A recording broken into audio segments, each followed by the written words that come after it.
Do you remember what Shannon said she was on? Okay, calling the meeting of the zoning board Not on to mine. order. We'll start off the meeting with a pledge of allegiance, and following that, we'll have a moment of silence for our troops. Pledge allegiance To the flag of the United States of America, and to the republic which stands one nation under God, indivisible, with liberty and justice for all.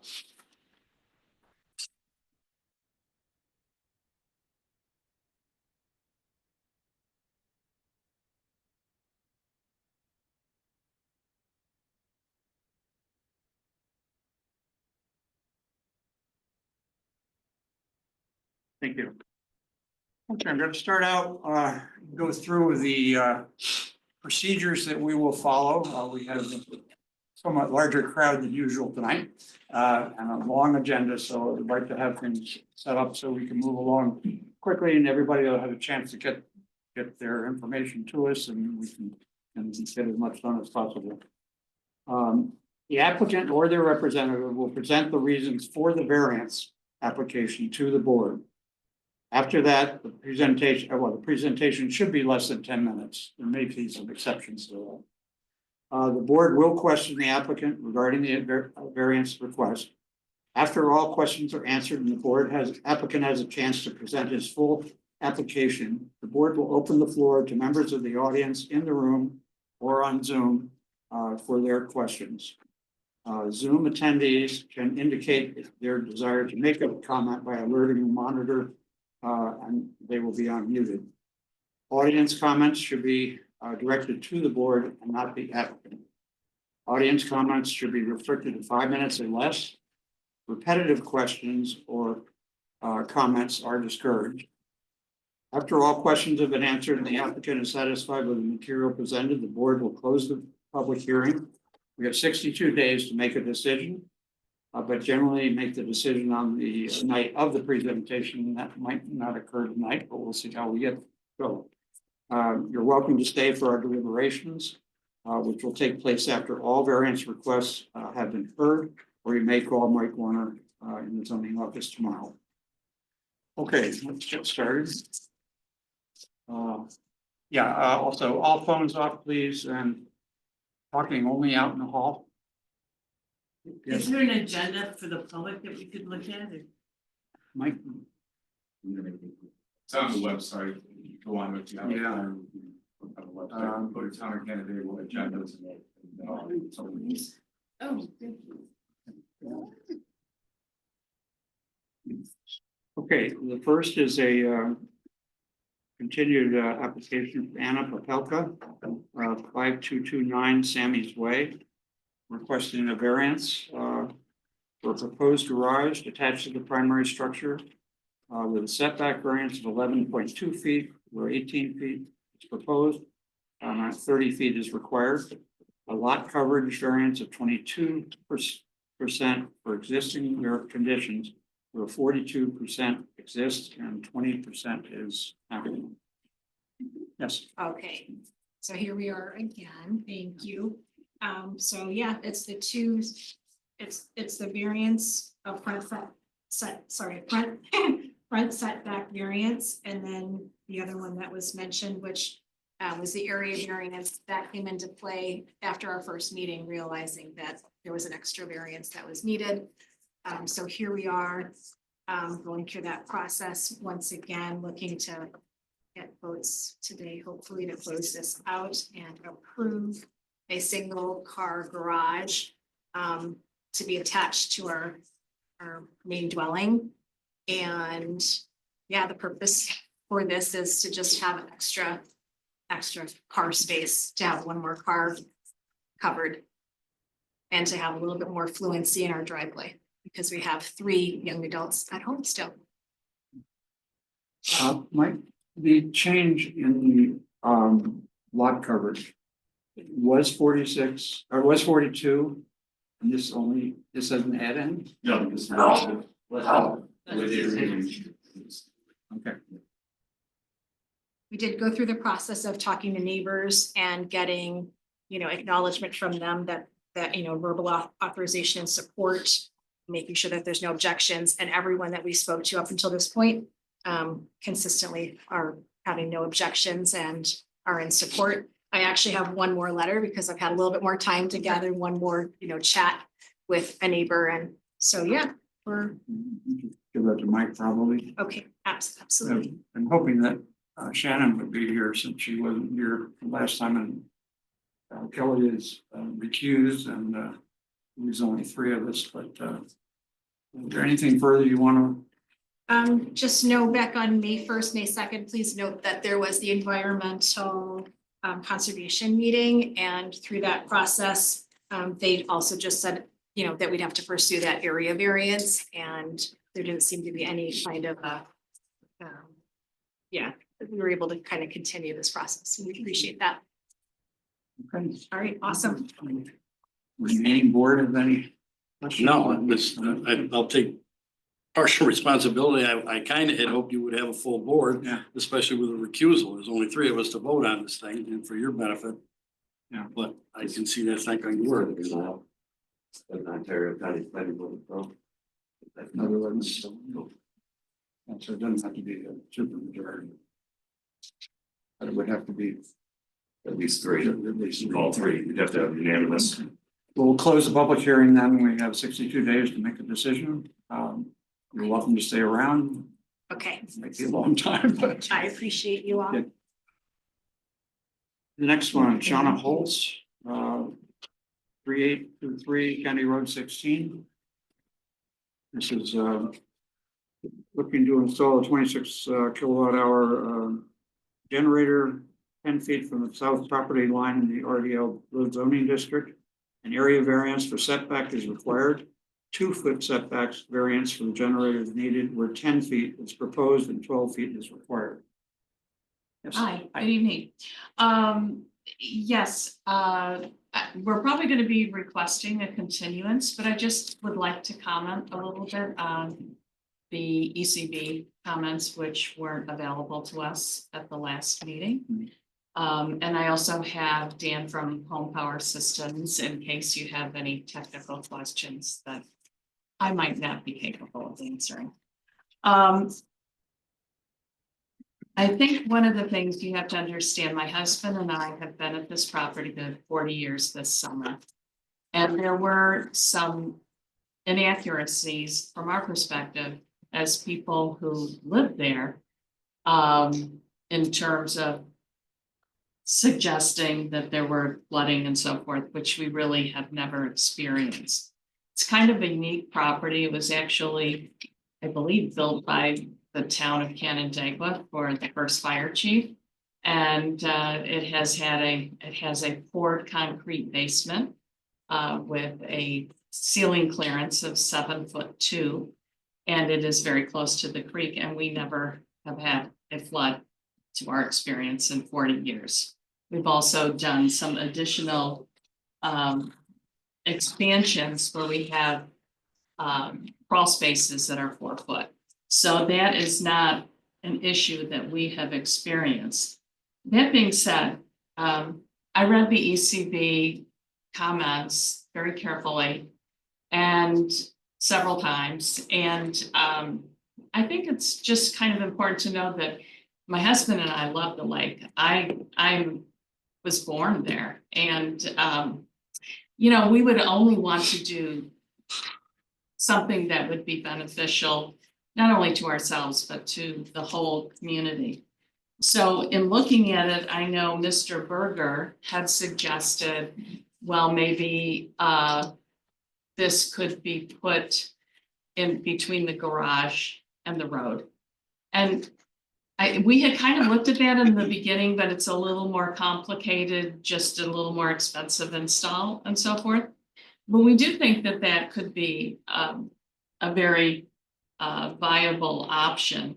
And I did actually, I think Home Power Systems did send in some photos to show where that would be located. That would remove our request for the 2-foot setback. The property on that side is 263 feet deep. So we are a long way from the lake. However, we're still, would probably be like 26 feet from the creek. I guess you can see there. It's probably about 11 to 12 feet off the road. Behind the arbs, which is where we would place the generator, is about 4.5 feet.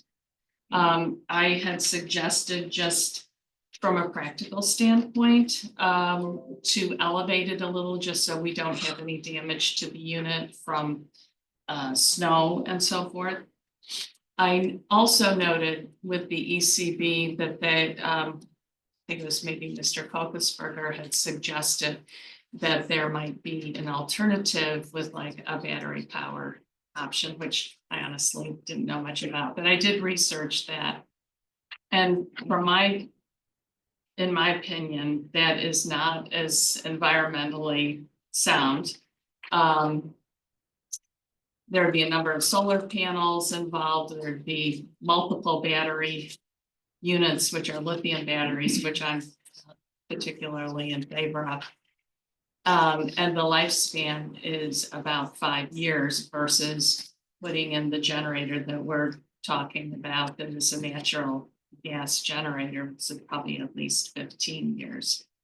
There was also a question of why do we need the generator? We are located very, very close to the water treatment facility. And I have just heard this through electricians and other. I think that sometimes our power gets drawn on if anything happens. We have random events. It doesn't have to be a weather event. We really don't know why it happens. We literally have to take extension cords from our house to the next house because our house on either side might not lose power. So it's kind of an erratic situation that we're trying to take care of. So I guess I would just turn it over to Dan if you'd like to say anything else, Dan. Thank you. Okay, thank you. Thank you. Thank you very much, Ms. Bowles. Dan Nanko, Home Power Systems. Greetings. Jake Valley is my supervisor, and we were at the property yesterday, and we did another site survey. We did the measurements. The measurements are accurate. It's about 11.5 feet to the edge of the shoulder of the road from the structure, and we can put a standby home generator there. We can even elevate it because we have stackable bases, very strong, sturdy, and they're 6 to 8 inches tall. And if you stack them properly, it's not a problem in terms of keeping the snow and other things off of it. So we can do the work, but the boss wanted me to come here today. He told me to get a continuation. I guess Sam, I've never met Sam, but he's working on it. So that was his goal, to get a continuation. If Mrs. Holtz, requests the variance. Do they need the variance if they're moving it? Yeah. Yes. They will. It's still too close to that. Let's see, I think that any problem with its distance from the road. If it's gonna be in front of the house, then we need the variance for that, Right. because it's in the RV. Right, but like what, as far as from the road or nothing? It has to be the same distance as the distance of the house. So whatever the house variance setback is, Oh, yeah, that would be Gotcha. variance. okay.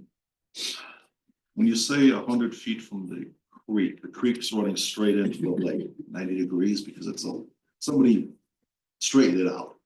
Yeah. Right, so anywhere 100 feet away. You need the variance. if it's over 100 feet.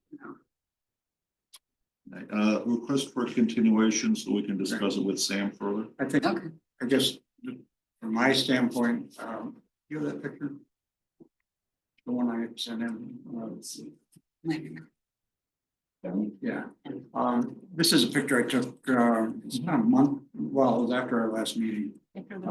Pretty heavy storm. Yes. Wow. They had, I think, over 2 inches up in the city, Canandaigua with flooding. We're about a mile south of you, and we had an inch in our rain gauge at the same time. But this shows that really comes up pretty quick. And, But I will say it doesn't flood the banks. It, down at the mouth where it runs into the lake, there's area, I'd say, from where it enters the lake, it's about 12 feet back. And that always stays a little bit deep. We've had a couple of situations. We have a patio down by our dock where the water has flowed over the patio. But it's kind of imperceptible by pictures. We're actually up on a little bit of a rise that you can't see. And so this side of the property is a little taller. From our original application, there was a photo of the back of the garage and a house, which is actually kind of a guest area, a guest room. And there's a 4-foot, what am I trying to think of? Crawl space underneath it. We have never had a drop of water. So I understand what you're saying, it'll come up fast. And I remember that storm because I left my house and I had to go Route 5 and 20, but it was closed. And then Bemis Street was closed and Pearl Street was closed. So when rain comes down hard, it's certainly a very valid concern. But I think just getting it back where you were would be Yeah. positive. Thank you. Anything else? Any other questions? Just, I'm kind of new to this, so you guys So we'll gonna, continue the public hearing until next time. Everybody okay with that? Yeah. do I get anything in writing or want to know? It'll be on our website. It'll be on the website. Then you'll Tomorrow. Okay. Thank you so much. Have a good night. Thank you, everyone. Thank you.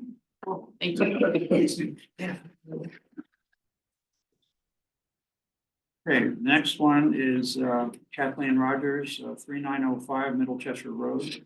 Applicant is proposing an accessory structure 5 feet from the property sideline, where 15-foot variance is setback is needed as a 20-foot setback is required. It's actually a 10-foot variance.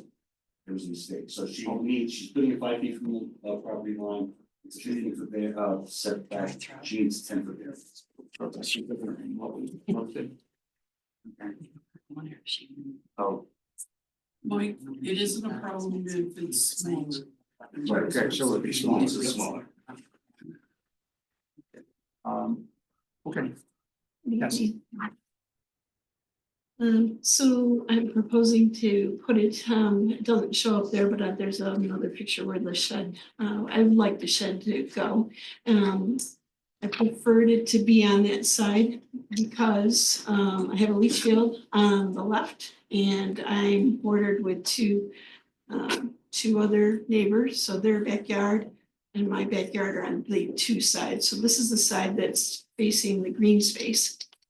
So there's a green space to the right, and then I have the other two neighbors there and a leach field kind of in that blank area over on the side. So So south of you is green space. yes. Yeah. It's between that and Sammy's. They have like a forever green. Private green space.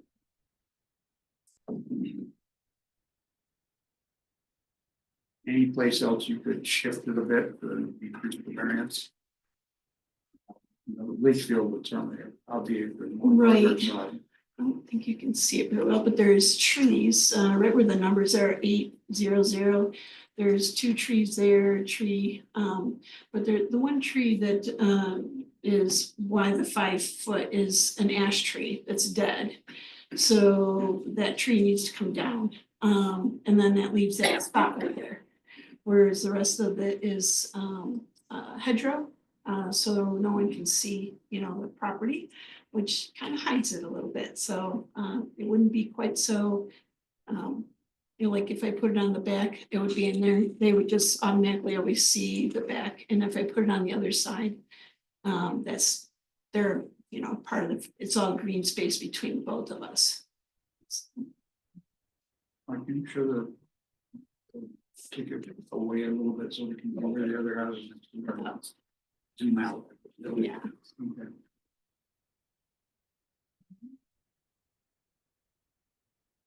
We're actually putting it where you're suggesting would be less obvious Right, it wouldn't be on, you know, than if you were further back on your property.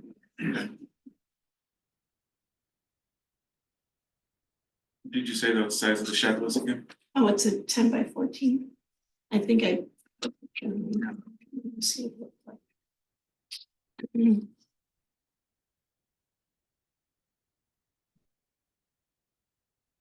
Anyone else have any questions or comments?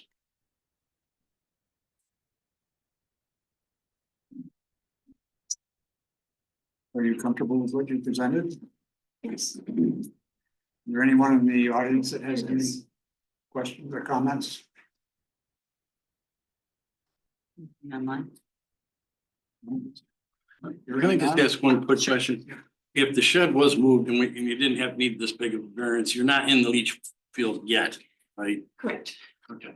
It would be, you see there's 2 trees there. It would actually go out to one of the trees. There's 2 sets of trees right in front of the shed. Where the proposed shed is. There's 2 other kind of big trees there, so. There's a back door right there, so No, I it would just understand. impede, you know, trees getting around anywhere in the back. That's my only access. It's just, it's a substantial variance in regard to the code. That's all. Anytime you can try to think, maybe we can. Obviate some of the need. But Well, I thought that having it on the side where there's already a hedgerow right there, it would preclude anybody, I understand. you know.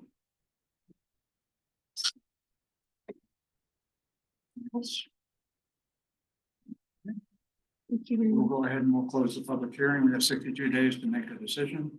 Hopefully we'll get to it tonight. Thank you very much. Otherwise, Mike's available tomorrow. I'll call him again. Okay, the next one is 3454 Sandy Cove.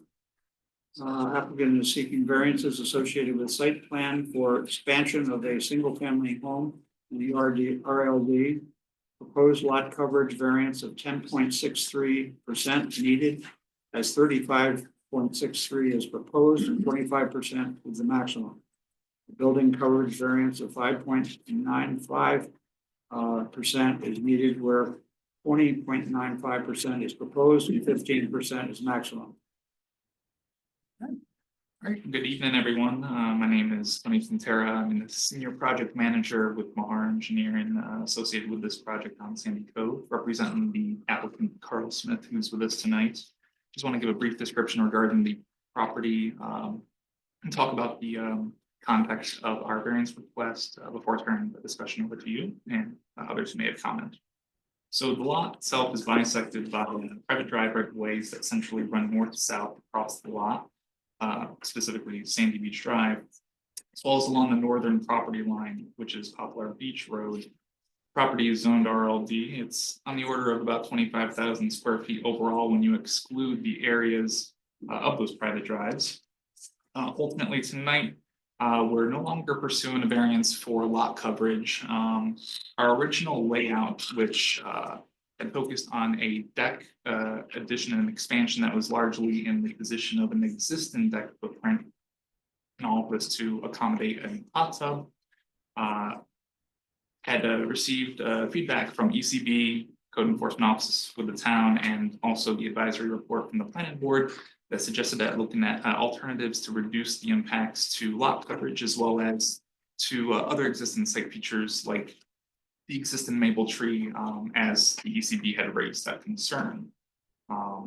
Since those meetings, we've looked to revise our site plan and other associated plans, the deck plans from Morbido Architects, and a landscaping plan that was also produced by Dan Hackett and Anthony Venezia so as to best meet the town's shoreline development guidelines and improve on what already exists for the site. Ultimately, since our initial layout, the architect cut back the one corner that had encroached closer to that existing maple tree, and we're now proposing to keep that existing maple tree on the south side of the home, where it affords good screening from the lake and privacy with the neighbors. In doing so, we're also looking to propose the use of a permeable driveway solution by the existing turnaround area that you can kind of see made out on the north side of the driveway there. That product is called Gravel Pave 2 and relies on permeable characteristics in order to not really be considered lot coverage. And coordinating with Mike Murphy and Mike Warner with the town of Canandaigua, they'd come up with this determination that area associated with the coverage of Gravel Pave 2 would not count towards lot coverage. And with that coupled with the reduction on the deck with bringing in the corner, we're now looking for a building coverage variance, which is slightly less than what was published. It's about 0.47% now relative to the existing building coverage, as opposed to the 0.50 that was originally relative to the existing building coverage. Mike, do you have anything to add regarding the use of the Gravel Pave 2 as it relates to its permeable characteristics? So my office, we looked at the product specifications so provided. Product does perform well, it's been tested, certified as such. That is why we ultimately recommended to the applicant to remove the request for the lot coverage variance and ultimately go towards utilizing this product to make up that. The product also has the added benefit, it actually also allows for some storage as opposed to just infiltration. It's minimal, but it is the applicant providing means to offset the ramifications of the problem. Or any upkeep or maintenance required of that? We've had that question come up with other. Right. Yeah, so there is, it's very minor. Ultimately, it relies around not salting the area, and if you do that, then it prolongs the life of it and reduces a lot of maintenance. So we have already talked to the applicant as far as the engineering staff providing the homeowner as well as future homeowners with product specifications and maintenance requirements, and providing that with the deed so that when the property, or if the property does transfer, then it at least is reported with the deed and as such would transfer. Are you able to enforce that though? I mean, what happens if they don't, I mean, if you go, would you cite them with a violation? Okay. Yes, ma'am. Going on from that, just to clarify, when you read out the proposed building coverage variance, did you say 5% or? 5.95. So our existing building coverage based off of our site plan is 15.92%. Where 15%, I believe, should be the We requirement. had 10%, I thought, right? So 15, okay, sorry.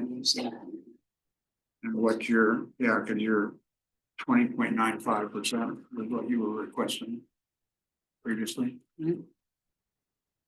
With respect to building coverage or lot coverage? Building.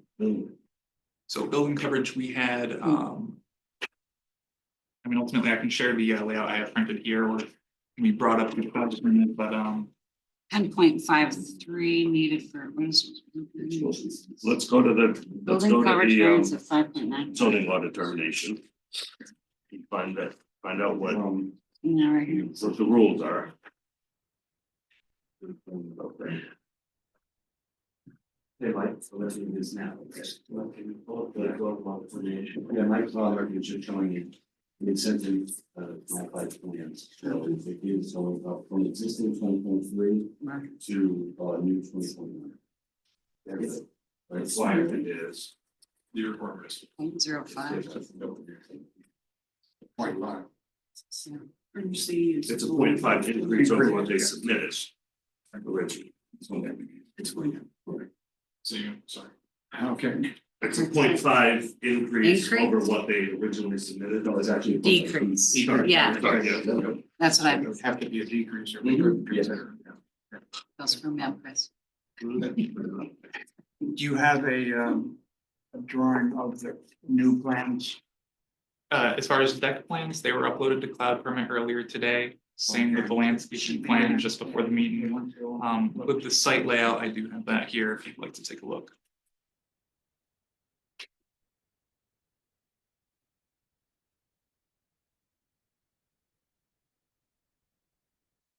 One drawn. It's detailed on the part of the sheets are existing coverage exhibit. Or calls out in sort of magenta shading, building coverage quantities. Building coverage quantity, everything people here. Between the two sheets, C1, C2, C2 called out the proposed, and the proposed is again, shouldn't be on the order of 1%, it should be less than that, but. Yeah, I'll just leave each on with you here. I just wanted to see the proposed. Is it 20.95? Is it 20.45? 9. 20.90. Yeah, 20.9.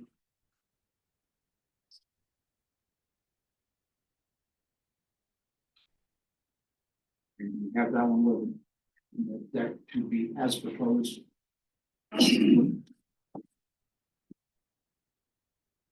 And that's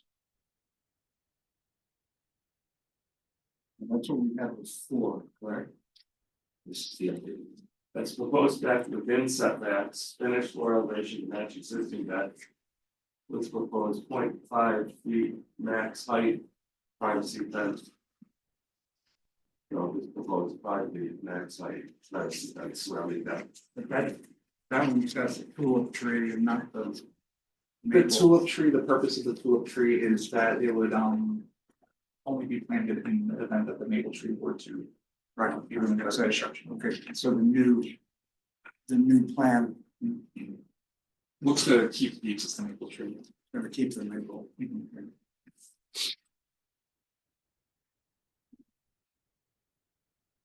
Yeah, other than that, regarding the changes to really better the concerns from the ECB, the planning board and others. Just want to go through the 5 criteria for the area variance request. One by one, but whether or not there would be an undesirable change with respect to the character of the neighborhood, no, there shouldn't be an undesirable change in the character of the neighborhood.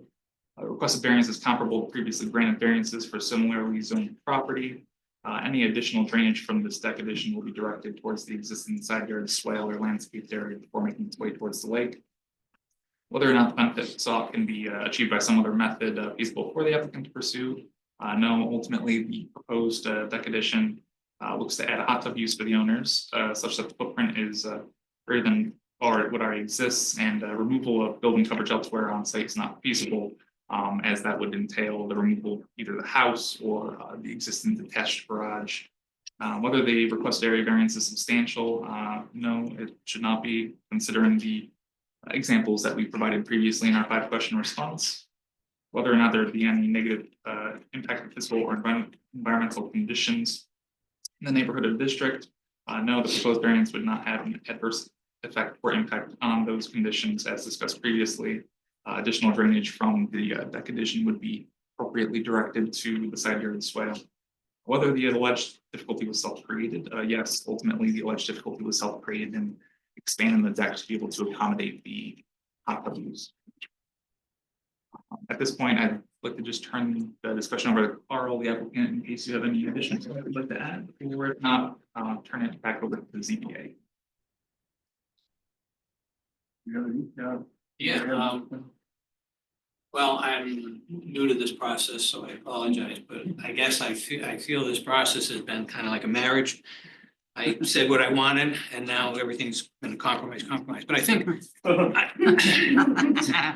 But, you know, we're trying to accommodate, you know, the idea was we're gonna add 4 foot to a deck, existing deck, put a hot tub on it, it's become much more than that.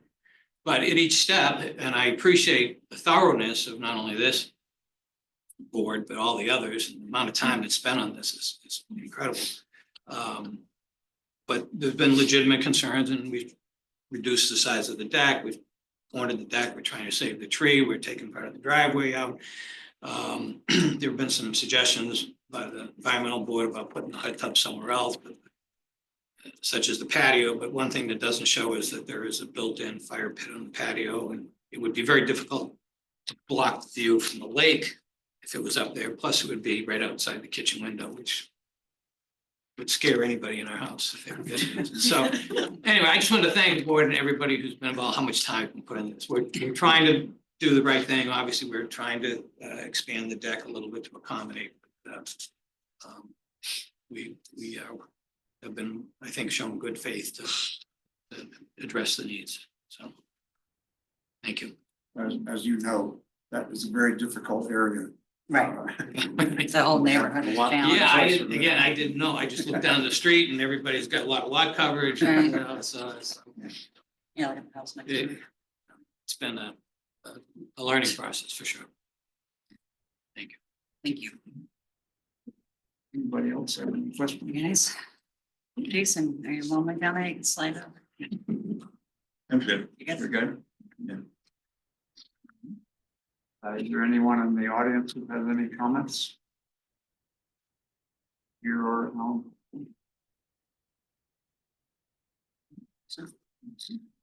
Are you satisfied with what's been presented? Yes, thank you. Okay, we'll close the public hearing then. We have 62 days to make a decision. You're welcome to stay around. Hopefully we'll get to it tonight. Yeah, I guess another quick question. Yes. I think there was recommendation of denial of the variance from ECB, but that does not require a supermajority from the board, correct? No, and as you stated, you have allayed some of their concerns. And did you?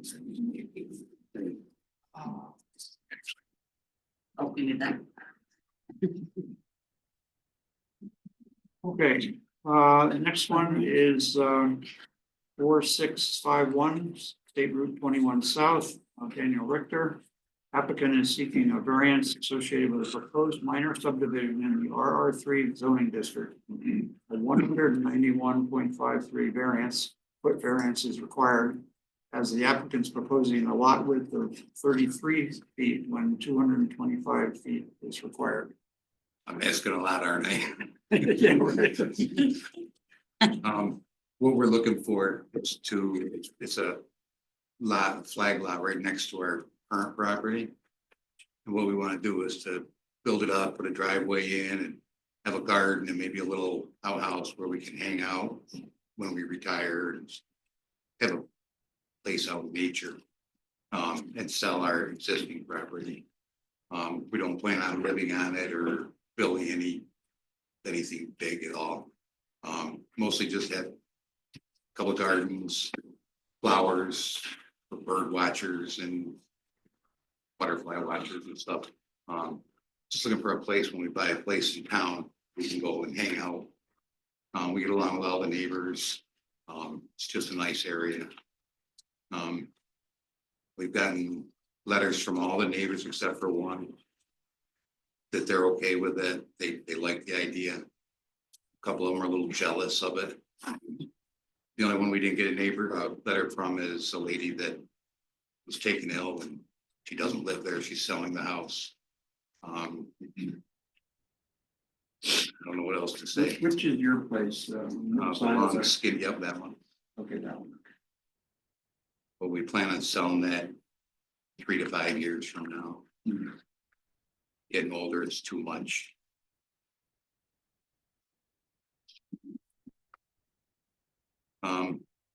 Actually, what we'd be buying is, yeah.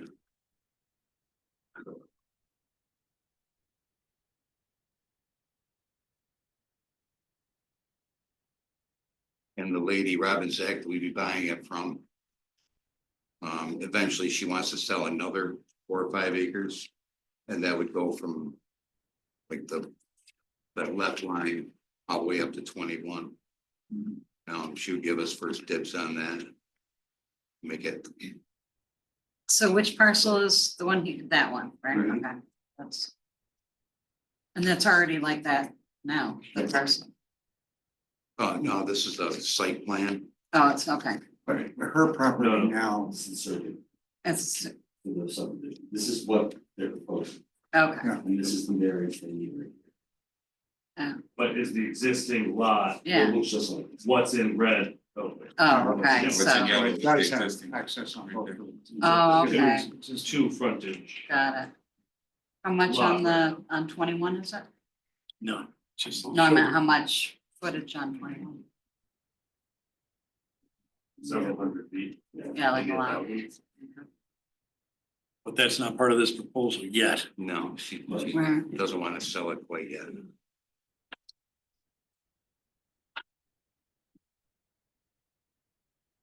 It's like I guess one question I have, if you were to purchase that property, Of 21 would be. would you consider putting Famous place. driveway access from your property over to that? Over to 21? No, over to the property you're buying. No. I mean, I don't want to tie the two together because we want to sell the current. We have paths out there now that we walk and Right. like that over there. We have to consider this as a potential building lot because the variance goes with the property. And if we grant the variance, there would be no reason somebody couldn't put a house back there. Oh, really? Right, because you Can't can't put a live forever. stipulation in there that says no building. Right. Or, No, I don't think I'll put that now. no. What about if you expand it, like if, I mean, that whole, you own that whole corner? Right there, that's your property there and that whole corner, right? So, yeah, but the lot line is already less Right. than 200 feet. I was wondering if you could like Right under expand. Lucas Road, that's less than what you I'm need wondering if you already. can expand the lot, like to have the coverage, like change the lot line after, you know? To make it compliant. I don't know what that means. You can move lot lines, Right. like, so. I don't know if there's enough footage. What do you, no, there's not enough footage Not enough to, to have two. I was just trying to Yeah, yeah. make a whole. Not a flag lot. That'd be too easy. Yeah, right?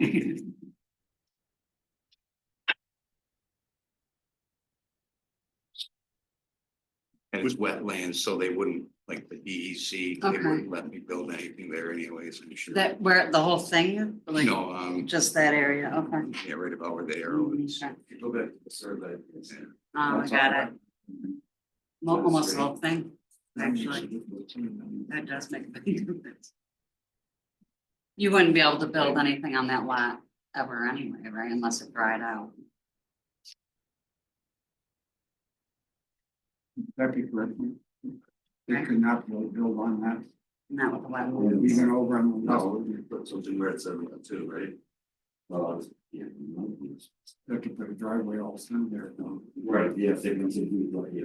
Yeah, We had to address they would it. have to come for a variance. There's nothing to preclude you from buying it. Just, Right, you don't need a variance if you buy it and use it for what you're talking about. We don't need a variance? Well, you can't put anything on it, yeah. right? No, the variance is up here. The variance. Oh, it's 30 because foot. it's not subdivided yet, like, Oh, okay, all right. So we're voting on the subdivision. aren't we? right. Correct. No. basically, We're voting on the variance that they can do the subdivision. that they If he can, gets that variance for that small strip there, then he can do the subdivision. gotcha, It can't be subdivided without that little strip. right. It doesn't Because become he a needs an legal access. lot. Because he Right. needs an access point. Yeah, but Right I'm now it's just legal. saying that the reality is, he could buy the property and attach it to what he has now. Yeah, but it's not, right, but It's it's not not approved. subdivided yet. No, It's no, not. the minute it is subdivided, it becomes a buildable lot. I understand what you're saying, but he's not interested in building on it anyways, what he's saying. Right, So, But I don't want to, I understand, I'm just, yeah, we're voting on what this is presented tonight, so that's where we are. but I don't want it to be part of my property because I don't want I to. understand. right.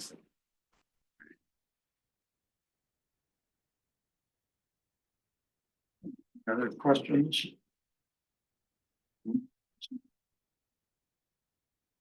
Anyone in the audience who has any comments? Sorry, That's- can I ask a couple questions? Can you go back to the overhead? Is this, where's your driveway? Your On the existing right driveway? side, yeah, So the right. D of Yeah. Lucas Road, oh, okay. Okay. It looked like on the survey, like it might have been a shared driveway. No. That was all I wanted. It's already there. Curved up. No one in the audience, any comments? No one at home? Any at home? Okay, we'll close the public hearing. We have 62 days to make a decision. You're welcome to stay around if we get there tonight. Okay. Thank you. Otherwise, you can contact me tomorrow. Thank you. Thank you. The next one is 4406 routes 5 and 20. Cassie's Superior Signs. Applicant is requesting to install a 250 square foot commercial speech sign. Applicant shall obtain a variance of 158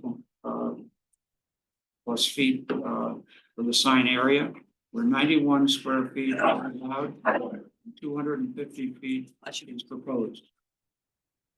Hello, Yes. I'm Ronnie Cassis. I'm representing Cassis Superior Signs and United Auto Supply. So we're looking to install a new set Can you of, go right into that, Mike? sorry, we're looking to install a new set of base illuminated channel letters. They're 48 inches high. So there's a basic formula that we have for signage. So usually we try to propose 1 inch per 10 feet of distance from the road to make sure it's visible. This storefront is, I have 465 feet from the main road. So doing that math, you would pretty much be allowed a 46-inch high letters for best visibility.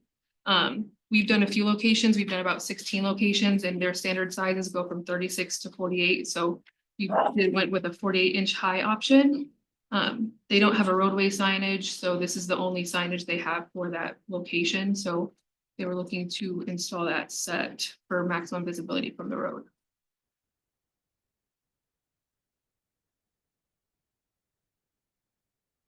Where any variances we've given to other similar stores, I'm thinking Well, TJ, we had that one. yeah, it was one next to TJ Maxx was one, Yeah. and then TJ Maxx actually tried to get another sign. We've had a couple signs come. Sierra. What's some of the orange? Sierra. Sierra, yeah, that one, that was.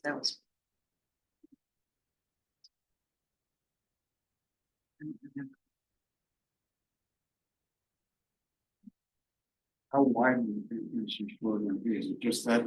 I think it's a little bit wider. I think the post, I think from the outside. From the stone, that first like tan line from to the end, it's like 91 feet, but I think their storefront is a little bit bigger and a lot longer, obviously, but.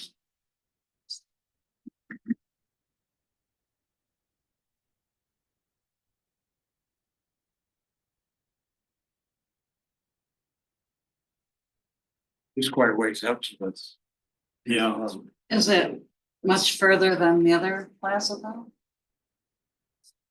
No, I don't think so. What about the proposed lighting on it? It's internally illuminated, so the letters would be lighting itself. And then there's also those two buildings too, which also kind of block the visibility when you're driving down the road, so. It's tough to be a little more covered. Okay.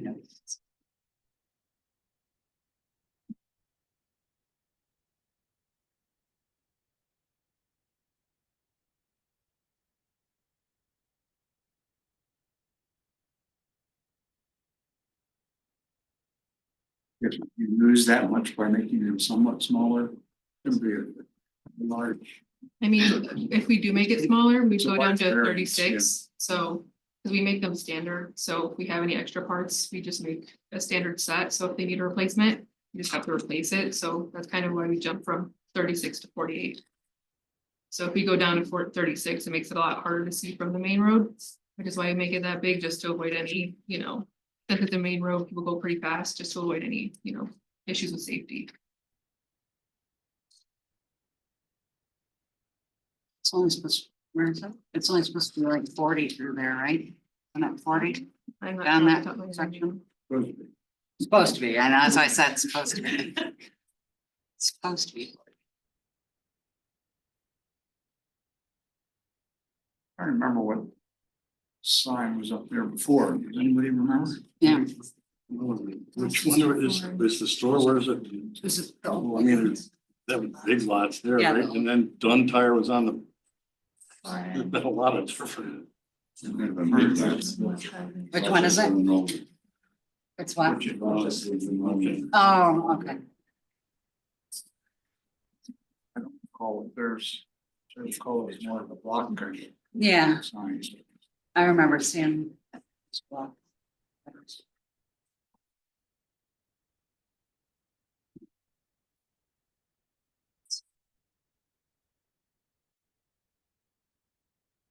I don't remember. Lots of questions. I'm curious to know what the big lot sign was. How I big know that? it. Yeah. That was a big one. That was a pretty good size. Yeah. I recall. Can't remember. It's a long way from the road. It is. You got anything further for time? Anyone in the audience have any comments? Must be here for something later in the. Okay. If it's okay with you, then we'll close the public hearing. We have 62 days to make a decision. We'll try to get to it tonight. Wait around if you'd like. Thank you. It may be a while, but you can call Mike and find out. Thank you. Okay. We'll be here for a while. Next is New Michigan Road, Barclay Damon LLP. Requesting a use variance from the zoning board of appeals for a proposed ground mounted tier 3, 4.95 megawatt. AC community solar system, energy system on approximately 20 acres of a 46.7 acre parcel in the AR2 zoning district. When tier 3 solar systems are a prohibited use in the AR2 associated with a combined special use permit application.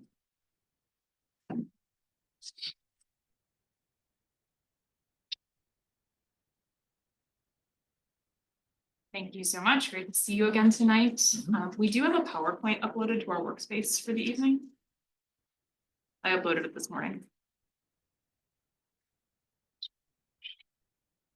Fourth one down. Thank you. We'll try to keep this quick. I know it's not the first time you've heard us present, so we'll just go over the salient points. We can go to the second slide. Thank you. I think we've gone over who Dimension Energy is, something that does set us apart in the community solar space and utility scale solar space for that matter, is that we are a owner operator of our solar projects, as opposed to other developers in this space that often entitle these projects, get them permitted with the town, and then sell them to the highest bidder. Our intent is to always own and operate our assets, which leads to continuity across our projects. In terms of the team tonight, you have myself, Haley, you have Brian Baer of CNS, you have Dan from Barclay Damon, and Ari Goldberg, who may also be on the line. We're not sure yet if you'll be able to dial in. And then Caleb as well from United Agrivoltaics. He'll be on to discuss the agrivoltaic implementation plan briefly and answer any questions as needed for the board. Next slide, please. I think we know where the site is. There are some really nice benefits that come with this project. There's really nice tax payments to the town, the school district, the county, and special districts associated with this project. We've estimated on this that there will be at least, I think, $466,000 of tax payments over a 15-year period for this project, whereas the status quo use of the land in its current operation will only generate between $15,000 and $20,000 of tax revenue over 20 years. That's a really nice point. In addition to that, discounted electric rates for subscribers, which is a wide range of definitions. It can be individual residences, municipal accounts, and local businesses, will have the opportunity to subscribe to our projects and effectively receive local, clean generated energy from our project versus traditional fossil fuels. We can go to the next slide. Thank you. No major updates to the site plan. We have made minor changes throughout based on multiple feedback rounds with MRB. The biggest changes at this point are additional callouts on the site plan and modifications to our SWIP, which are also reflected in the site plan. We can certainly get into that. But largely, the site plan is very similar to what you've already seen from us. So I won't spend too much time on that for the time being, and we can go to the next slide. We can certainly answer questions if the board has it. You know, something we've been really thinking about with our project, especially upon meeting with the Ag Committee 3 times, is what are the total impacts of our project to ag land? With that, Brian, I'll turn it over to you to discuss total ag impacts and the status of other environmental studies. Sure. Hi, thanks, everybody. Again, Brian Baer, CNS Engineers. We are the civil and environmental consulting engineer for the project.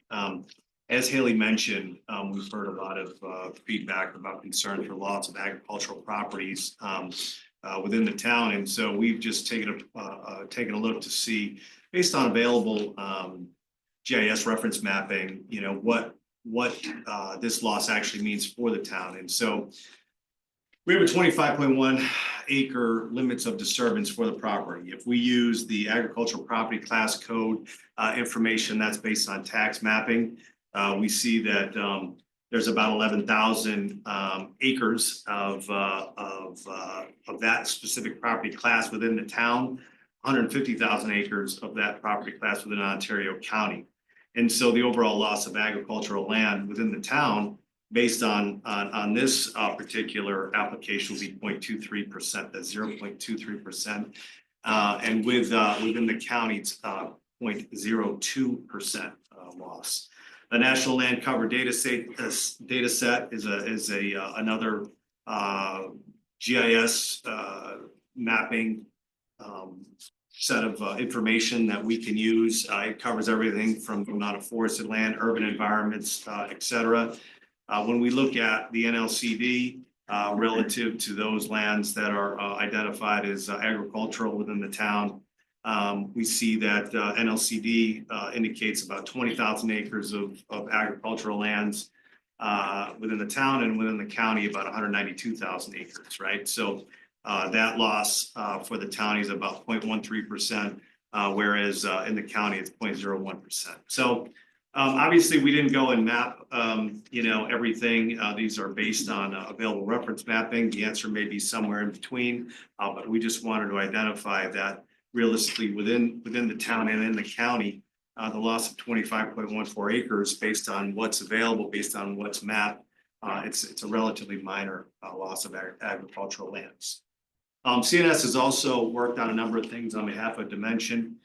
We prepared not only the site civil and stormwater plans, as Haley already mentioned, we've done wetlands delineation on the site. That wetlands delineation has been submitted to the DEC and the Corps of Engineers for approval. The DEC has indicated that there are no mapped wetlands on the property. The Army Corps of Engineers is currently in review. We do not see any issues with this. There's a couple of swales that we're getting defined as whether or not they're jurisdictional, to see whether or not they take jurisdiction over these swales as streams or as wetland features. Regardless of the activities that were being proposed in and around those swales is non-jurisdictional, and we do not feel the need for permits in order to move forward this project under Section 404 of the Clean Water Act by the Corps of Engineers. We've coordinated the project with the State Historic Preservation Office. We've received notification that the SHPO has indicated no significant adverse impacts to archaeology or historic properties. We've done a noise analysis. Our noise analysis indicates that noise levels generated by this project are not anticipated to be significant. That noise analysis includes not only noise from the inverter, but also noise from motors that are used to actually rotate the panels as requested by the town. All that information is presented. The design is based on real survey. We hired a land surveyor to do property mapping and topographic mapping. So our design is based on real property boundaries and topo. The design includes a significant landscaping plan. That landscaping plan meets your code. It's 50 feet in width. It includes a combination of deciduous shrubs and evergreen shrubs designed to provide some shielding around the entire perimeter of the project site. We've also incorporated an apple orchard on the western side of the project. And incorporated that into our landscaping plan as well. The stormwater pollution prevention plan has been prepared by a licensed professional engineer. That has been reviewed by the town engineer, MRB. There was a couple of comments regarding the technical merits of that SWIP. We have worked through that. Our engineers have worked through that and have revised that based on comments. Really didn't change much. The only thing I think you would see in the site plan that's a little different, there's a couple of swales that have been installed based on those comments. A lot of calculations, a lot of rework, realistically just very minor changes. Adding some swales near those existing drainage swales that I previously talked about, associated water quality. I think that's all I had on my notes. So again, thanks for your time. Can I just ask a question? Yes, you can. Did you read anything about that came out of the Agriculture Advisory Board? Yes, we've read quite a bit. Yep. Well, I guess my question to you is you're talking about an impact of 20 acres. And it really does affect the whole parcel for starters. And it's also the problem with the whole issue is when we have the Ag Advisory Board that brings in guests and they comment, this is a local issue. I understand if you look at this from a countywide basis, that's a minor amount of farmland, but for the farmers that are in that particular area, of which there are, I think, 3 or 4 of them were at that advisory board meeting. They pretty well addressed the problems that this isn't satisfactory for the loss of this agricultural land is more than I think you're giving it credit. Well, we're just trying to show you the numbers, right? There's 11,000 acres of land. Well, that doesn't help me in Hopewell. 20,000 in the town, right? Right, so it realistically speaking, when you remove 25 or how big is the entire parcel? The entire parcel is 69 acres. 69 acres, it's still just No, sorry, 45. less than a percent if you added that relative to what's total. And so we're just trying to. Well, I know what you're saying, but I'm saying is the issue in a lot of ways, it's what is this, the amount of land that this is for the local farms and I do think it's significant from that standpoint. It's not, 50 acres is a pretty big chunk of property for anybody to rent out. Yeah, and we understood that is why we've implemented a robust agrivoltaic implementation plan for a majority of the parcel. As we've said, the entire limit of disturbance will be farmed for the entirety of its use. The 12 acres north of the pipeline will be used for haying that will also supplement the acreage within the fence line. Obviously, we can't farm the landscape screening detail. That's there for screening for the town code. And yeah, there's some area to the south of the parcel that we can't further expand into because A, we have setbacks we need to adhere to for underlying lot coverage and setbacks within the AR2 zoning district. And there's 3 parcels of land that we don't own. That amounts to about 3.3 acres of land that cannot be farmed. We understand the ag committee's concerns. They think that this is a loss of ag land. And, we have done our best to meet the goals set forth in the comprehensive plan. We are continuing ag operations on the parcel. And I understand that it's still not what they would consider quote unquote true farming. We have Caleb Scott on the line who can speak to that in a bit, but we are doing our best to mitigate for those impacts. For the neg deck we were issued, with the planning board, it seems like generally speaking, they are kind of minor overall. I think the board, or excuse me, the Ag Advisory Board addressed their opinions on the agricultural side of the thing. Okay. And, that speaks for itself. I'm not here to argue with it, but I don't think it's fair to diminish this thing and put it in perspective that this is just I don't want to lose 2% any more than 2% of my hairline right now. So it's not a minor issue local. It's a valid data point. We're looking at numbers here. And so am I. Okay. May we continue on with the next slide, please? Can I ask a question? Sure. Talk about megawatts and everything, that's the noise, really, I don't understand. Yeah, that's How many residents would this Yeah, serve? no How many- problem. How many So, like to average homes? yeah, on an average home, we're not looking at businesses, right? So Yeah. single residential home. So 1 megawatt AC can power between 100 and 250 homes. Obviously, it depends on the time of year, right? Sun is Yeah. stronger in July than it is in January. So probably at max, this project could power about 1,200 to 300 homes. About 1,200? Yeah, pretty sizable. Okay, in terms of our permitting and construction pathway that we are at right now, we have completed our lead agency declaration and received a negative declaration of impacts under SECRA at the planning board on July 8th. We are here tonight to discuss the public utility variance, which Dan will discuss here in a moment. That is obviously under the ZBA's purview. Assuming, of course, that this is approved, we then return back to the planning board for site plan review and approval. And we very much understand that a special use permit and approval would be affixed as a condition of approval associated with this, so we would then pursue that as well with the planning. Our large submission to the town was on March 31st. There are a few things I'd like to also add on to what Brian was discussing.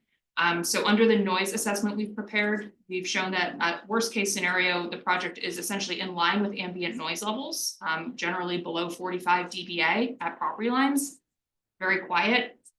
We've also prepared a socioeconomic impact report associated with this project, prepared by a third-party financial analysis firm called CohnReznick. They've determined that impacts associated with our project and property values are negligible or do not exist. This is not a large utility scale solar project that takes over an entire town. Again, our limit of disturbance is 25 acres. It's on one parcel in one town and one county. Impacts there are negligible if existent at all. We've also prepared a health and safety report per the Ag Committee's feedback.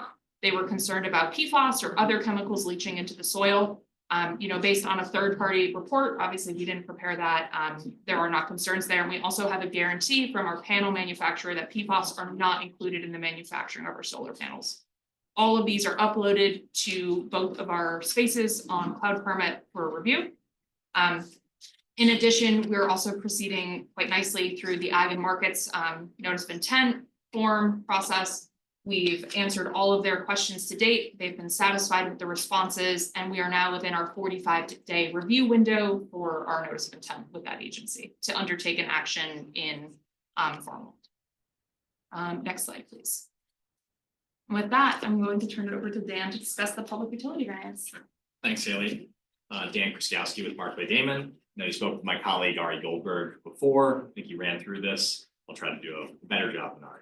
But we're here tonight requesting a public utility use request.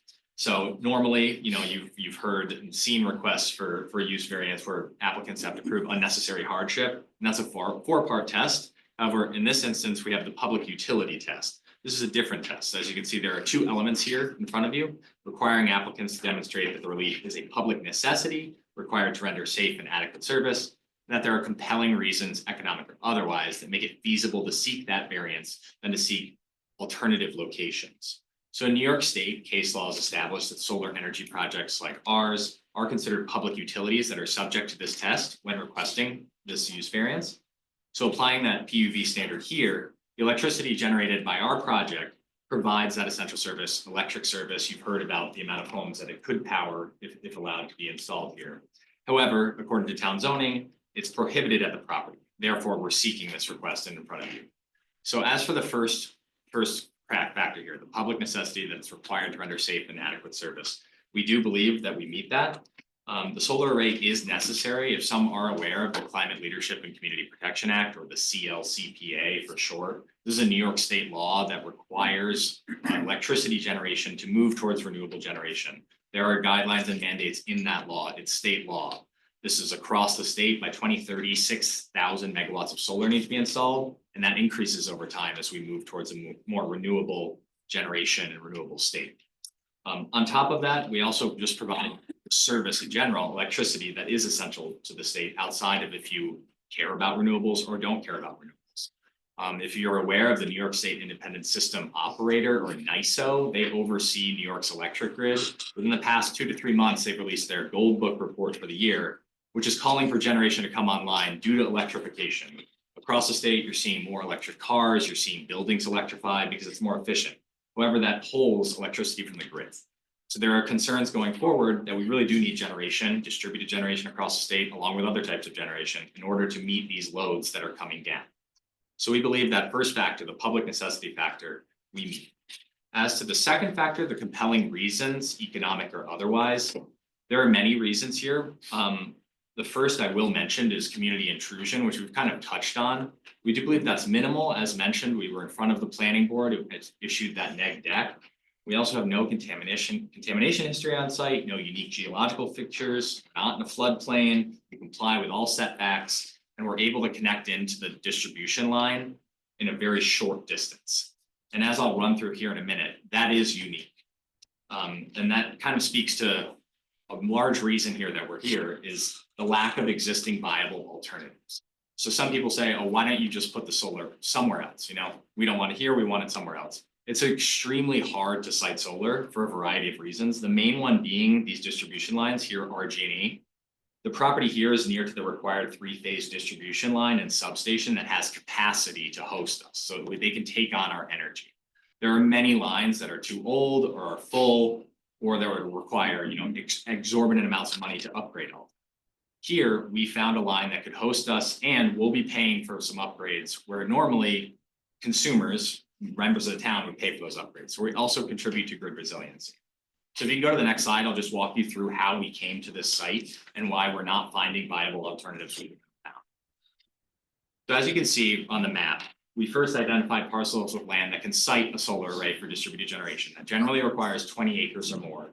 And you want to be close to these lines. You don't want to be building out these huge feeders.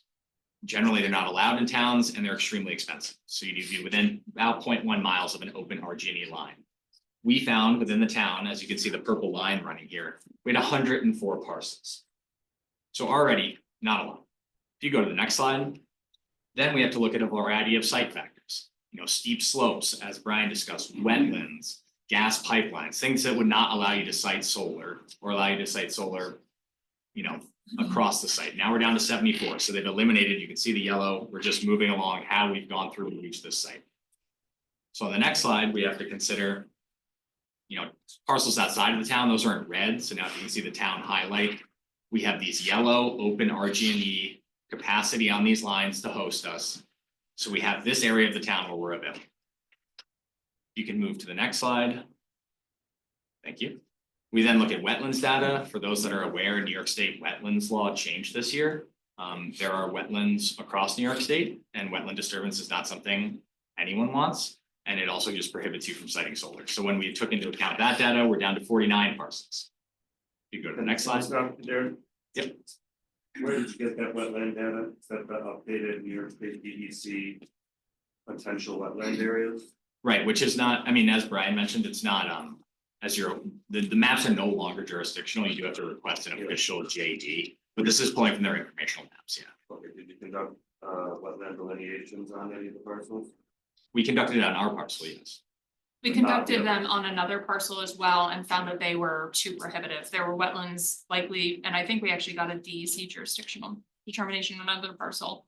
That would have just rendered the rest of that parcel non-buildable because of the 100-foot setbacks. You can't build within them. And they were just scattered throughout the entire parcel. And I can say is doing wetlands delineations for more than 25 years, that if there's a state mapped wetland anywhere near a parcel, it's usually not smaller, it's usually bigger, it's usually larger and encompasses more land than what the map shows.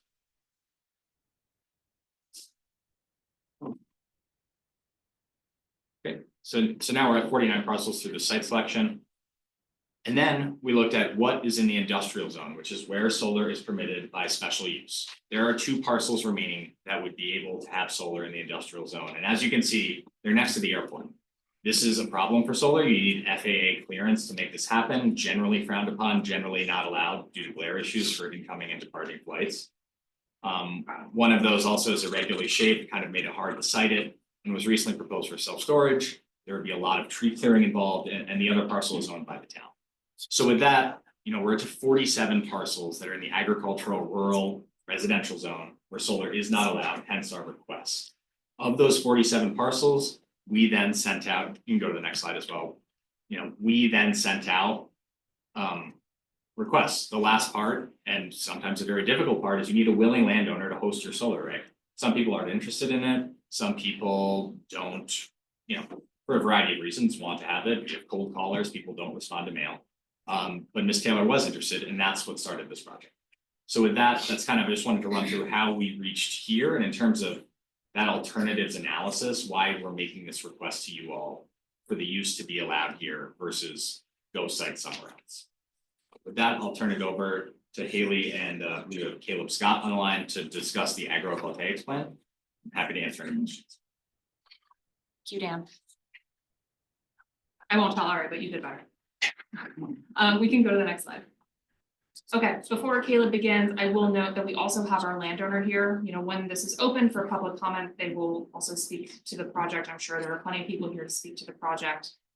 With that, Caleb, I believe you're still on the line, and if you could give some highlights of our agrivoltaics plan, that would be wonderful. Thank you. Thanks, everyone. Can you hear me okay? You can, thank you. All right, excellent. Well, Caleb Scott here. Nice to meet you guys all again, virtually this time. Bear with me, I have a little bit of a scratchy throat here. But yeah, I have to be honest, in a lot of these meetings, a lot of this, stuff kind of, I look at it, I hear it, I listen to it, and it just kind of like, well, yeah, okay. My big thing as a 7th generation New York farmer is, how is this affecting farmland? So when CS Energy gets up and says it's 0.002%, I'm like, no, it's really nothing. It's actually, I spent the last 6 months trying to ensure that this not only didn't affect any agricultural land, but actually improved the agricultural land once it's built as built. And also, like, talking about the noise and stuff of the machines, which I work around. I mean, I make my living farming solar sites in and around New York, and this equipment's a lot quieter than my combine. So I'm thankful that people aren't out there kind of complaining about my other farming practices outside of solar. But more to the idea behind this being farming. And I know you guys heard me got kind of on my spiel last time, and I don't necessarily need to or want to go into all of that again. But I just think that it's important that as a body, when you guys are looking at this, that you understand that it's actually improving the farming on this land, and not just so everybody was talking earlier about being concerned about the current land leaser who's leasing the land. And sure, if he doesn't want to continue farming the small parcels, the smaller parcels, that's one thing. But we have local Canandaigua farmers who are very excited about this project, who this would be huge for them. This would be that I have a farmer, Paul Bates, who lives on Parish Street Extension, and he's currently driving through town to go farm on solar in Clifton Springs. He's driving to Clifton Springs from Canandaigua to operate on a solar farm. This in his backyard essentially would be a huge benefit to him. So is it fair for us to say that a landowner cannot lease their land to a different farmer just because there's a standard precedent of one person that's been renting that land? Now, granted, the person renting the land, they're renting lots of other acres as well from the same person, and that they would, in theory, continue to rent that. But as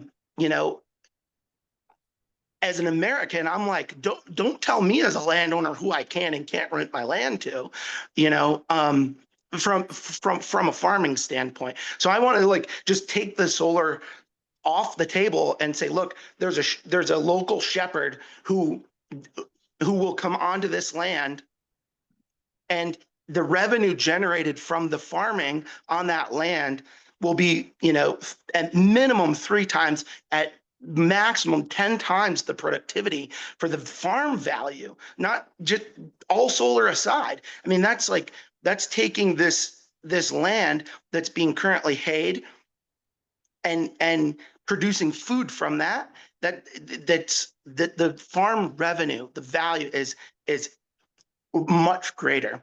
So, you know, I understand how and why some people might say, oh, you know, it's not feasible to farm 14 acres of hay ground. I'd rather farm 50, because, you know, for the smaller parcels. But as a farmer, I have parcels of land that are 6 acres, and those bales that I get off them are valuable to me. Like I'm not going to discount a 14-acre parcel just because it's a little bit smaller, especially a nice big flat piece of ground that's otherwise productive for hay.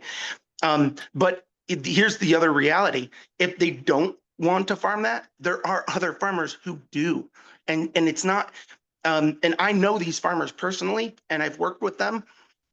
And so when we're kind of considering this as a project, you know, you can think about the decibels of noise, and you can think about the, you know, whatever else you guys are considering, you know, this, you know, the little bits of land for the screening that's in apple orchard or whatever. But whatever you do, don't think about the 0.023% of land that's a loss to agriculture, because it's not a loss to agriculture. It's just period false, not a loss to agriculture.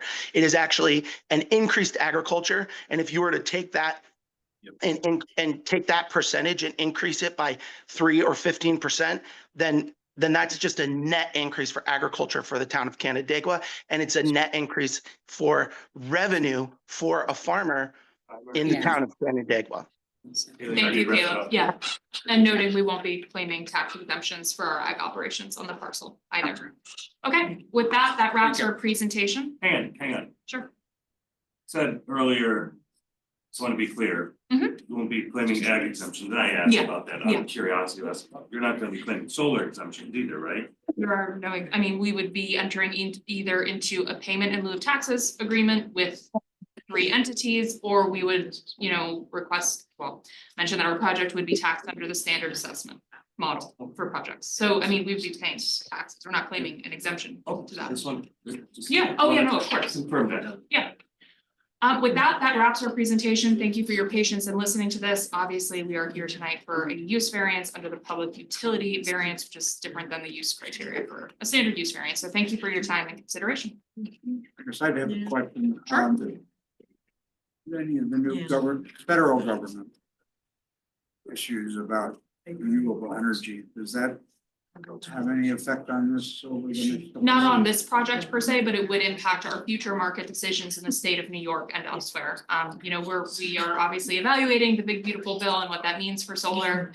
Rest assured, markets are still very profitable even without ITC tax credits. So we're not going under, we're not going anywhere. We're just evaluating how we do our development activities differently. But that would not, you know, this project is likely fine from all of that. Are there any other questions I can answer for the board? I guess I'd like to know where else have you got these solar farms? I know there's one in Avon that it's not gonna be farmed in the same great agricultural manner that you're gonna do this one. So that's not, I mean, where are you successful with this great agricultural enterprise? This is one of our first larger agrivoltaic implementation plans. Generally, we work with United Agrivoltaics for sheep grazing pretty much on our sites. But Caleb has had great success with other very similar models of this as close as Lansing, New York. Is part of your, No, that's not our project. so you're asking, Caleb's project, but not Dimension Solar. Correct. so you don't But have Dimension anything that does you- have 2 projects with us. Yeah, there's one in Dix, New York, and there's one in Osawagaji, New York, that are Dimension projects that we are farming.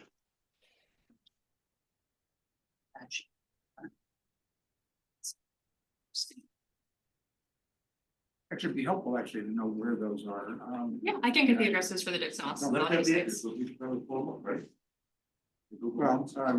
yeah, I think that Dix is like Beaver Dams, just north of like, or just south of Watkins, no Corning in that area. Okay. I'm not sure if there are other projects though, so if you Yeah. pulled it up on Google Maps, they weren't projects that I worked on, so I wouldn't be able to tell you right away from an aerial overview whether or not that was ours or not. It doesn't, you know what I mean? It's not. I don't see us making a decision tonight Yeah. on this, and it might be helpful for us to be able to visit a spot, a similar project. It's not that far away. No, Dix is close. Oswegatchie not so much, but Dix. Oswegatchie is not close. I don't know. I know where that is. I know where Oswegatchie is too. I'm just doing Potsdam, so. My daughter graduated from Clarkson, Oh, so yeah. I also have some videos that I can share with you guys, if you'd like, just about some of the process and how, how we are farming these projects. So You could send those to Mike, I think. Yeah, we can get those uploaded to the Cloud Permit workspaces. Satisfied with what you presented? Yes, I am. Thank you. I'm gonna open it up to the audience. Okay, we need, once again, 5 minutes max. If somebody has said something that you feel the same about, be okay to get up and Yeah. just say, I agree with what has been said. You can give your name so you get on the record as having said it. But it doesn't help us to hear the same thing said over and over again, so. Okay. Yes. That young lady. Good evening, Chairman Saylor, members of the Canandaigua Zoning Board of Appeals. My name is Mark James. I am Manager of County Farm Bureau Relations Development for New York Farm Bureau. First of all, I want to be on record as saying that New York Farm Bureau does not oppose solar projects at all. In fact, we've been a staunch supporter of private property rights. I think that was mentioned earlier, that people should be able to do with their property, within reason, with what they want to. We also, though, have concerns about government subsidies, and we oppose government subsidies for solar projects on prime farmland or land of significance, farmland of significance. I guess I need some clarification because I think I heard the question was asked about the agricultural assessment. Is that not going to be applied for, or is it going to be applied? I think it would not be applied. Okay, all right, because it would not be eligible for an agricultural assessment. I heard otherwise that had been offered. I did some research with the Department of Ag and Markets, and agrivoltaics are not eligible for an agricultural assessment. In fact, the law requires under tax and finance law that penalties of 5 times the savings on the last year on the assessed value of the property need to be paid, as well as 6% interest up to a period of 5 years. So that's something that the town needs to be aware of moving forward, and the applicant needs to be aware of it moving forward as well. Other than that, that's my only comment tonight, and I thank you for your time. Thank you. Next, Rich.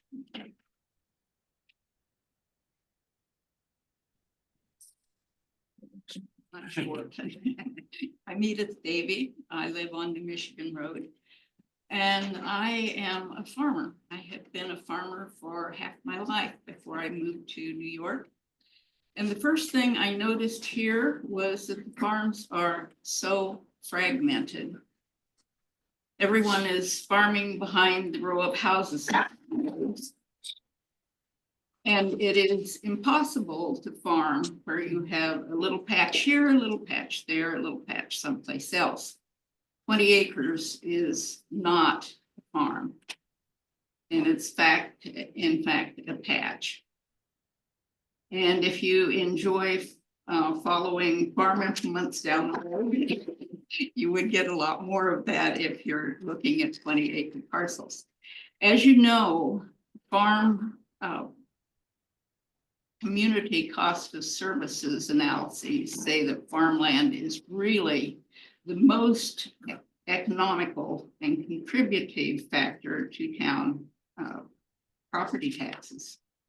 They require so few services that they are far more profitable than development or anything like that. The unfortunate thing is that nice level farmland is where people want to put in things like solar panels. Because it is flat and they always claim that it's not going to disturb the soils. Think about compaction. The reason those farm tractors have huge tires is to avoid compaction. You're running machinery across the field to put in wires, to put in the frames for the solar panels. You're compacting. Topsoil is very scarce here. I grew up in Kansas where it's measured in feet and yards instead of inches. It takes a long time, 600 years or so, Cornell says, for an inch of topsoil to be formed in this area. We are fortunate to be in the one swath of good farmland. And it is really distressing to see in Gates County, Seneca County, and so on, that solar panels are taking up the best of the farmland. This parcel has some really good land. It's listed as of state and national importance. I worked for the Soil and Water Conservation District and Cornell Cooperative Extension when I first came to New York. And all of the work that has been done to keep this in good farming condition has paid off. It's a beautiful field. People who have farmed it have done an excellent job. I see it every day. It's now in wheat. And you should think of it as bread, donuts, cookies, cakes, and so on, not just wheat. If you're looking at corn, you think milk, yogurt, ice cream. That's what they're really growing is food. And to take up the best farmland, I think it's said that rain falls on the just and the unjust, but sun shines on the good land and the poor land. And this would be a good candidate for some poorer land than the very best land here. Farming is a generational occupation. You have to be an optimist and you have to be tough, believe me. And if this is in place for 25 to 50 years, which is pretty average for solar, what's going to be left? What generation is going to miss out? Anything I have read about decommissioning solar farms has been unencouraging. I was checking through North Carolina's Extension Service, and they said it took about a decade for the land to return to a really mostly equal productive state. I hope you'll think about it really carefully. You're looking at the future of this piece of land. There's no well on it. It's not on a water line. It's going to have water for the animals. They will have to have shelter. It's going to change the runoff coefficient. And the little creek that it drains into has already jumped the road down on Yerkes Road and needed repairs there. It's not without impact.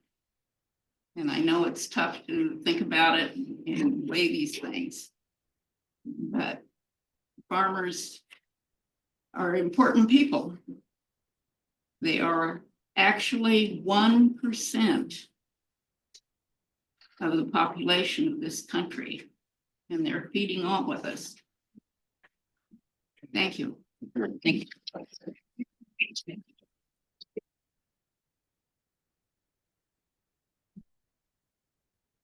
Good evening, board members. My name is Tim Stryker. I'm the vice chair of the Ag Committee. I'm also the assistant farm manager of my family's farm here in Canandaigua. So some points were already touched, so I try and hopscotch around what's already been stated. But here I go. My family and I operate our grain and hay farm here in Canandaigua. We have concerns about this proposed solar project. If a solar field is constructed on that land, even though it's an agrivoltaic project where sheep will be grazed, the land will lose its production flexibility. So now it will be dedicated to just a small number of agricultural products. But currently, the way the field is being farmed, it can be used to grow a large number of many different grain crops and forage crops, crops that are very important. While a project like this statistically would only take up a small parcel of land, that's not necessarily the concern. The concern is what a project like that can invite. Because if one is established, that means more can come. And even though, again, even though that parcel is a small chunk of land that wouldn't be normally farmed anymore, across many growing communities in the country, it's like the straw that broke the camel's back situation. Kind of everything's getting bit and pieces are being scarfed up here and there. And a lot of people think, well, 20 acres here, 20 acres there is not much land coming out of production. But when you add it all up over the course of many years, the number becomes very significant.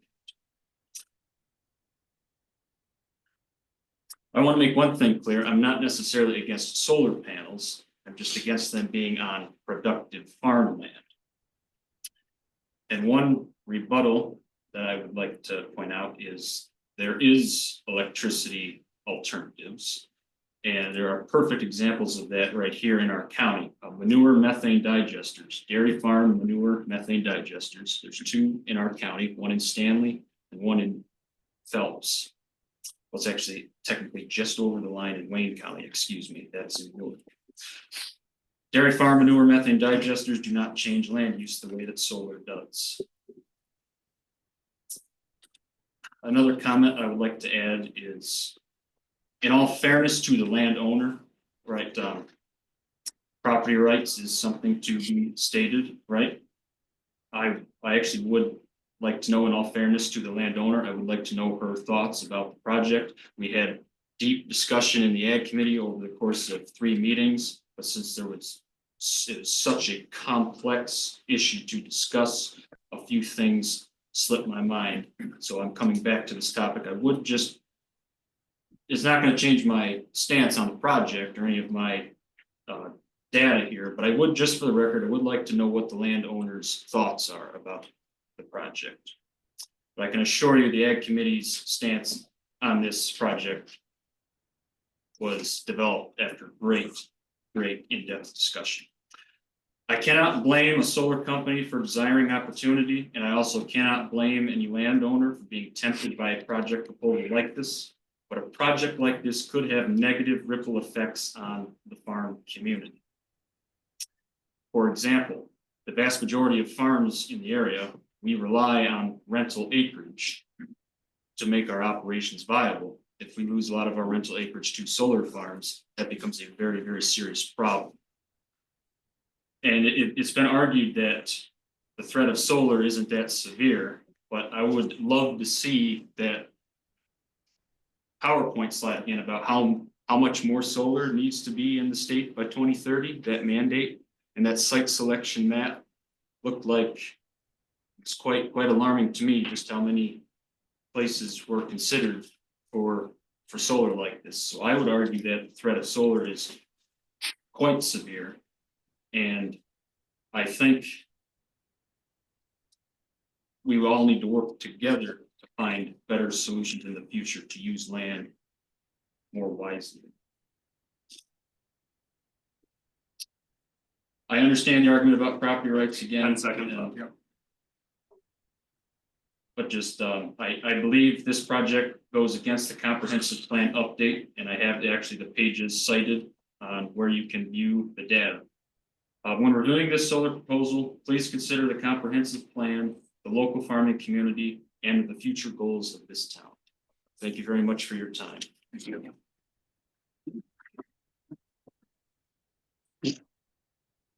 Sid Striker, the chair of the Ag Committee. I agree with Tim's statement. Okay, thank you. I have a question. Yes. When. Come on up here. We're not, this is only comments only, Comments only. no questions. We can address it. Well, the comment is this borders on my property line and I don't see any actual photos of where this 20 acres is exactly, where it's going to be built on. To see how close it is to my property line, and I'm worried about runoff from any things coming into my wetlands that are at the bottom. I think the developer can address that at their public comment. Down the map there. Right down. Okay.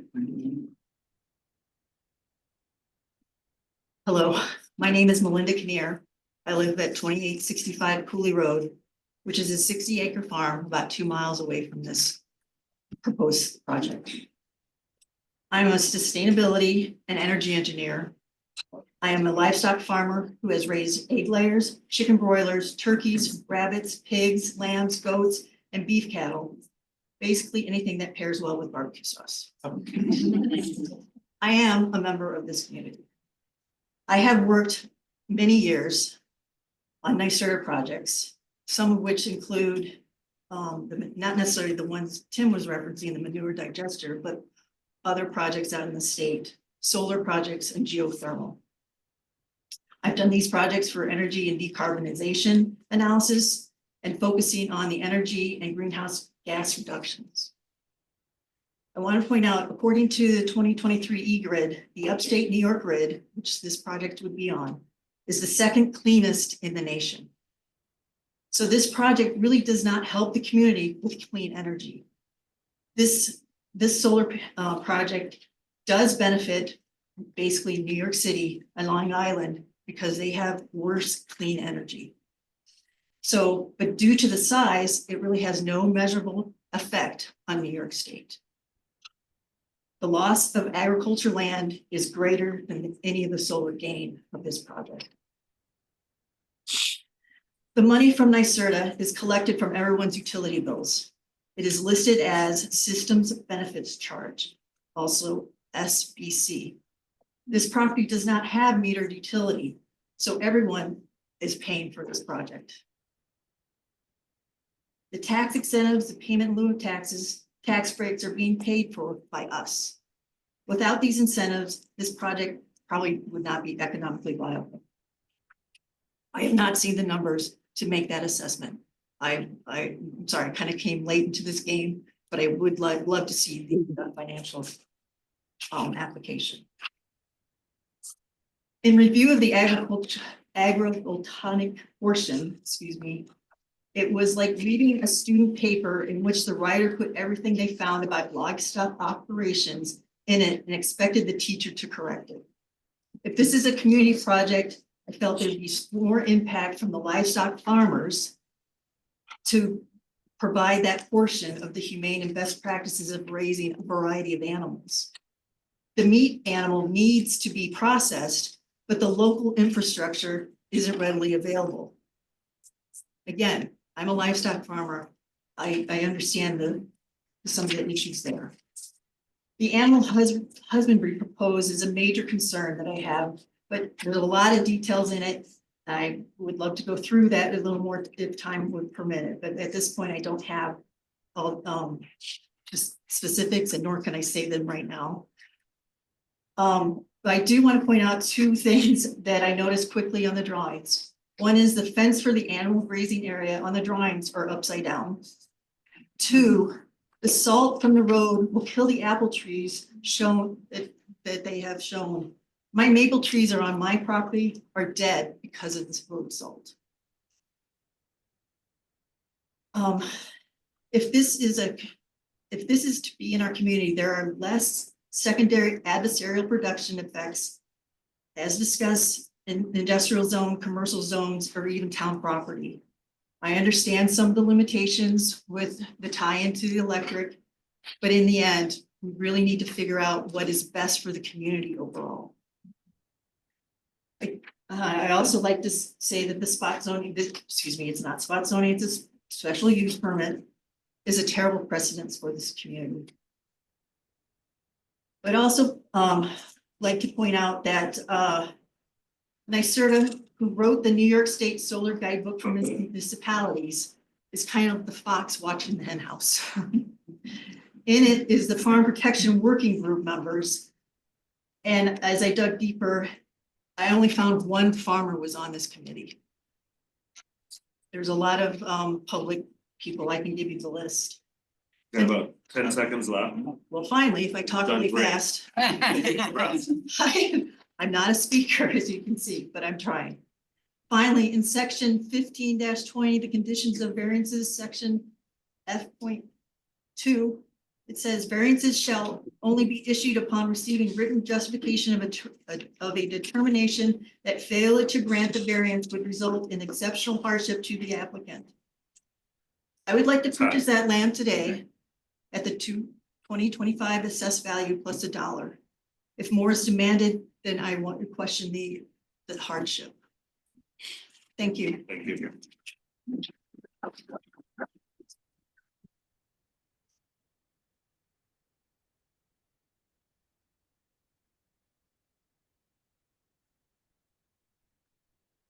Doyle Kinnear, live with 2865 Cooley Road, second generational farmer.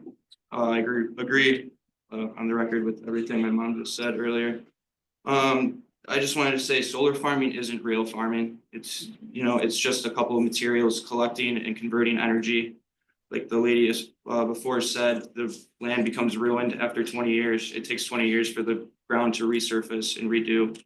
As a second generational farmer, I think this is scary to set the precedence for, where when I take over the land, what's preventing me coming right up here and putting 60 acres of solar panels up? What about Farmer John and the Nopes back there? What if they want to sell their 600 acres to turn it into solar panels? This land is designated as an agricultural zone, and this is not being converted to agriculture. They said that, oh, it's such a small amount of land, it doesn't really matter. But then he said over there, oh, I can farm so much on 14 acres. So which is it? Is the land important or is it not important for agriculture? Because to me, converting this land into solar panels, like it doesn't help the economy, like with people hiring, you know what I mean? Hiring young kids to work the farms and such. It's just robots sitting there collecting sun for this company to profit over. It only affects, they said at max 100 or 1,000 households. We already have the second cleanest energy in the nation. For these 1,000 households, are they getting, a benefit at a cheaper rate for this energy? Like, well, how does this benefit the community other than allowing these people just to put up and kind of wasteland this agricultural zone that is already in law protected as an agricultural zone? Setting this precedent is dangerous, and I just wanted to say that. Thank you.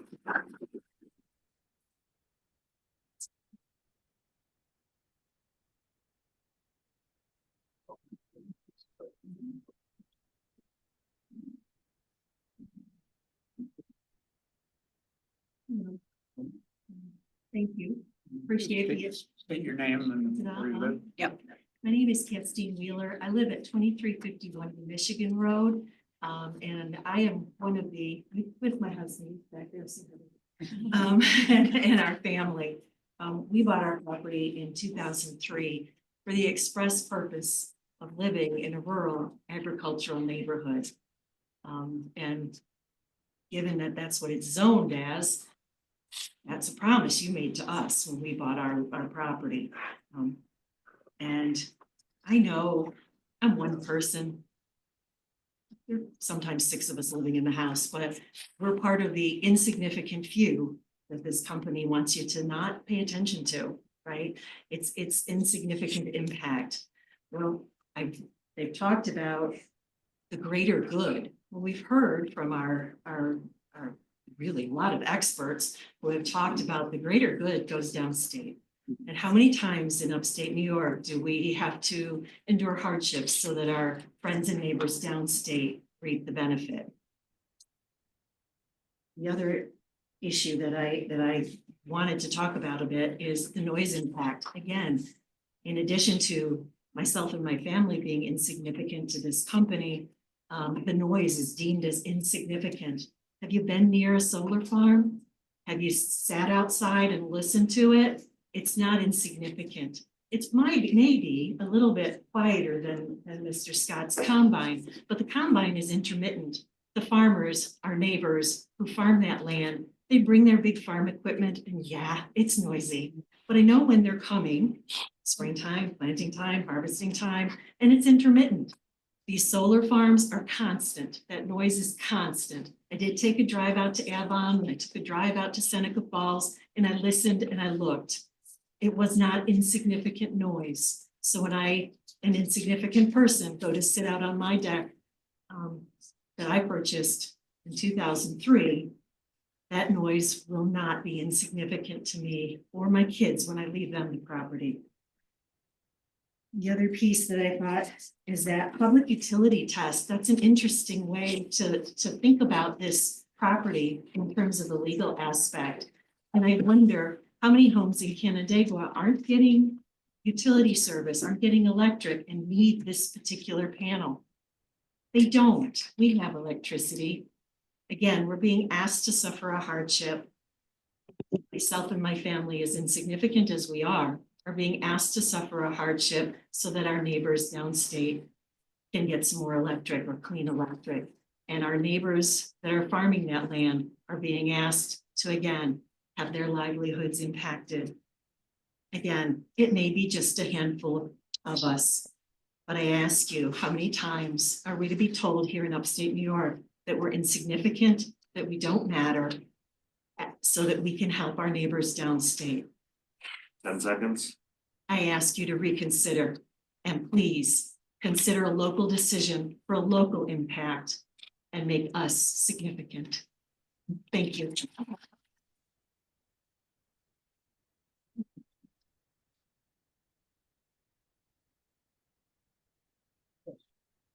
Hi, I'm Kim Stricker. I farm with my family here in Canandaigua.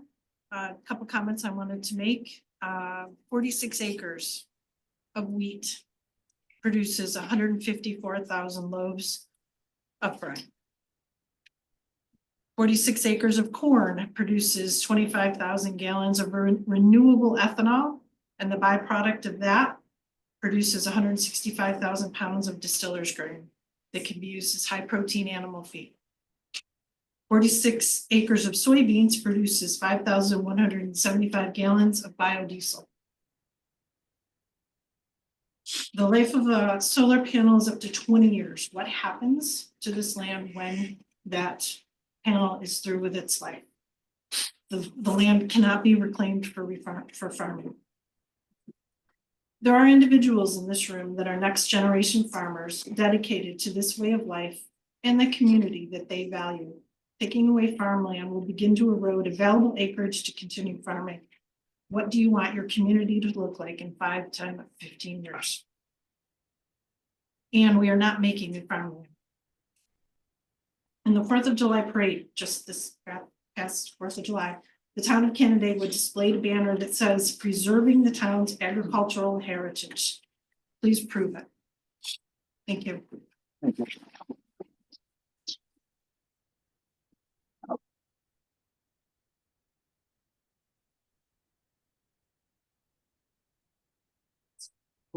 Hello, my name is Scott Pierce. I live at 6156 North. Wheelers are my neighbors, and I basically agree with everything that everyone has said so far. So this is basically my backyard, so I'm really concerned about the noise and the view and property values. Thank you. Thank you.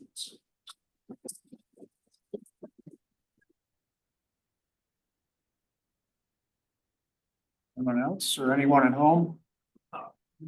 Travis Brownbank, and I just want to say. Come on, because they can't hear you. I'm Travis Brockbank. I am one of the farmers that works the land that we are talking about tonight. And I just wanted to say that I agree with everybody on this side of the room on what was said. I'm a 6th generation farmer, and we've sold off some of our development rights. Pritchard's have sold some of theirs, Strikers, to keep this corner of town green as part of the comprehensive plan. And it would be a detriment to lose that. So I just wanted to voice my opinion on that, so. You currently farm that? Yep, it's wheat right now and we just started today and I'm actually doing that field. I stopped to come to this meeting. And it's one of the best producing fields that we have this year. So, thank you. Yep.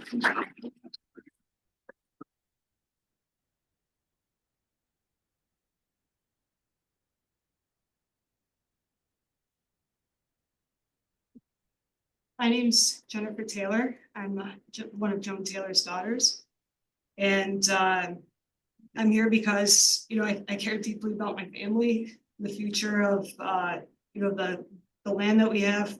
My nephews are part of the Brocklebank family too.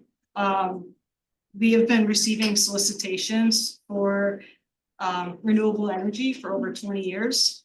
This wasn't a knee-jerk reaction where I'm like, oh my God, this is the, you know, popped out, you know, out of nowhere. I became interested in an opportunity like this because of, you know, my mother's getting older. We've had this land for decades, my whole entire life, so almost 40 years. If we want to be able to keep this land in my family, we have to be able to make some changes. At the current time, the income from leasing those acres for the whole acre, we have 2 lots of lands right now. It doesn't cover the cost of our taxes. And this is where we started to look and get creative of, you know, how can we keep this asset in my family? Or do we have to, you know, shift and make some accommodations?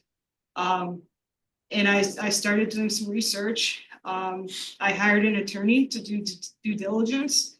I'm happy to, you know, give that name or talk, you know,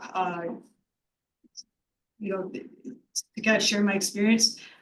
When we started reaching out, or when we received some of these solicitations, I brought that to the attorney. Dimension has been extremely accommodating. We haven't received, you know, much pushback with them. The attorney reviewed all the documents. They were very accommodating.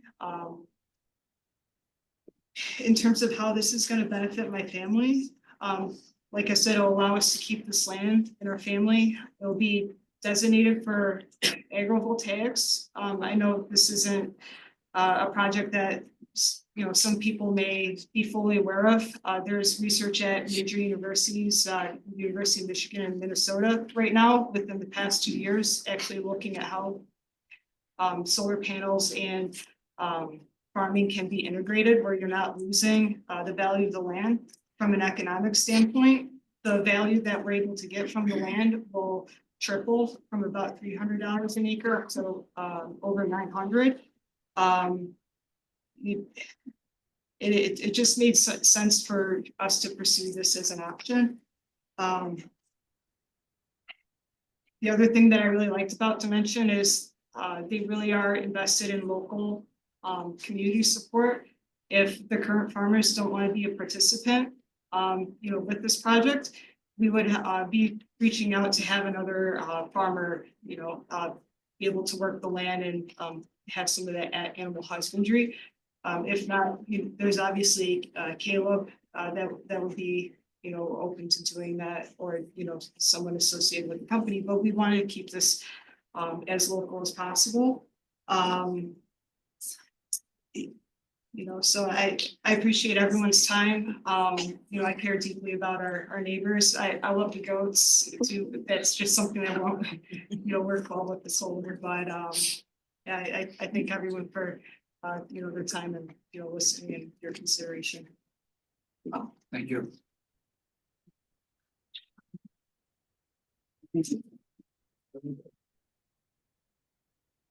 Anyone else? Yes. Good evening, everyone. Yes, if, Can you hear me okay? Oh, sorry, go ahead, Caleb. I can wait. oh, I can wait. Yeah, no, Caleb, hold your Yeah, hold comments on, till the end, please. Am I good? Yeah. Okay, my name is Erica Randall and I'm not a farmer, but I did marry a 6th generation one later in life. So, but I'm gonna speak as more of a business person and just have a couple of comments or thoughts. Regarding the public utility use, I'm a little confused. There was a lot of conversation around energy crisis, or we don't have enough in the future, and then we talked about there were lines that were open and had capacity. So I'm confused whether there's a problem with energy or if we have too much. There seems to be a disparity there. And in terms of the green space and farmers losing their land, Travis and I earlier this year actually purchased a plot on Canandaigua Farmington Town Line Road that was about 276 acres that was being threatened by developers. We're looking to add that to the green space, and it just really makes me wonder if we should be doing that, if we're going to continue to erode the property for agricultural reasons. Maybe we should be thinking about developing if we have, you know, excess energy and these things to do. It's very difficult to make a huge investment like that, multiple millions of dollars, and then see this happen up the same road. So I just wanted to leave that with the board. I hope you can stay true to the plan, and thank you for your time. Thank you. How you doing? I didn't come with prepared remarks, but listening to everybody, I came here to listen today. My name's John Nope. I am a farmer as well. You go north on Cooley Road off 5 and 20, that dairy farm on the left, that's my life's work. It's important to us. It's worked out well. We're proud of what we do. Couple of things that bother me. If I heard Mr. Saylor correctly, this is a prohibited practice in this area, or prohibitive activity. I'm not here to debate renewable energy. I respect the Taylor's property rights. Solar leases are very lucrative, but I'm concerned about the inconsistency of what moving forward with this project brings, because it was my birthday yesterday. I'm 65 years old. Happy birthday. I don't have to keep farming, but I do because I have a partner who's interested in farming, and you know, we open this door. I've got 580 contiguous acres there. That's a big solar farm. Why fool around with 20? I should just put in a 500-acre solar farm on my property. Oh, I mean, and those are the things that we'll have to deal with if we don't follow the rules or the vision that the town has laid out. So you know, leadership is tough. That's why you're here. That's what we're looking for. So I think I just think long and hard. Absolutely 20 acres is not significant. I agree with the applicant on that, but the message you send is important and will be lasting. So thank you.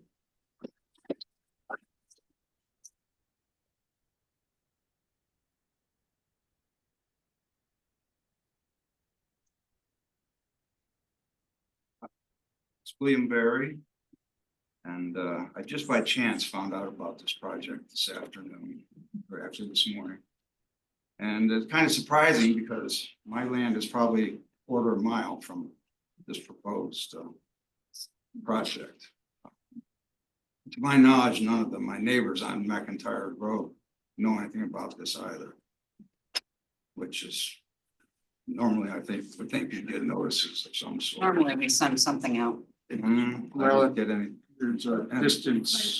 Depends, okay, 500 feet. 500 feet. Oh, So there you go. anyway, well, it's a pretty big project. I just want to say,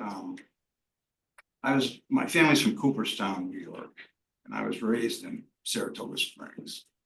Two great places. They're great places because people made decisions to preserve them. And I just hope everyone here considers that. Canandaigua is a great place. And that's all I have to say. And I put off my chores. Come here. Thank you. See you later.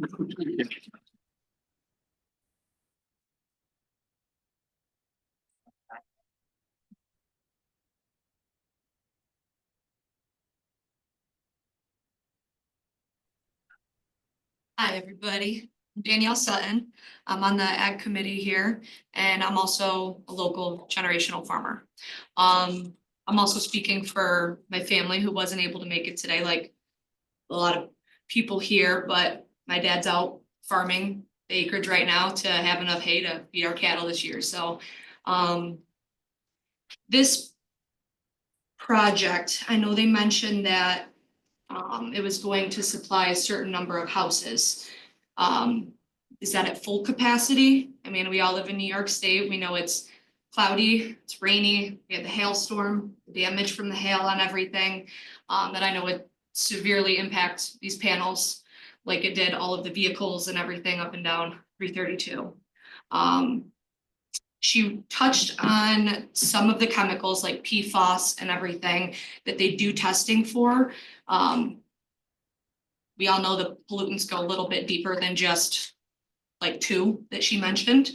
I know the Ag Committee, I made a point about this, but if all of these particles, like we did have another hailstorm or a tornado come through like we did on Lake Shore, but in a different area.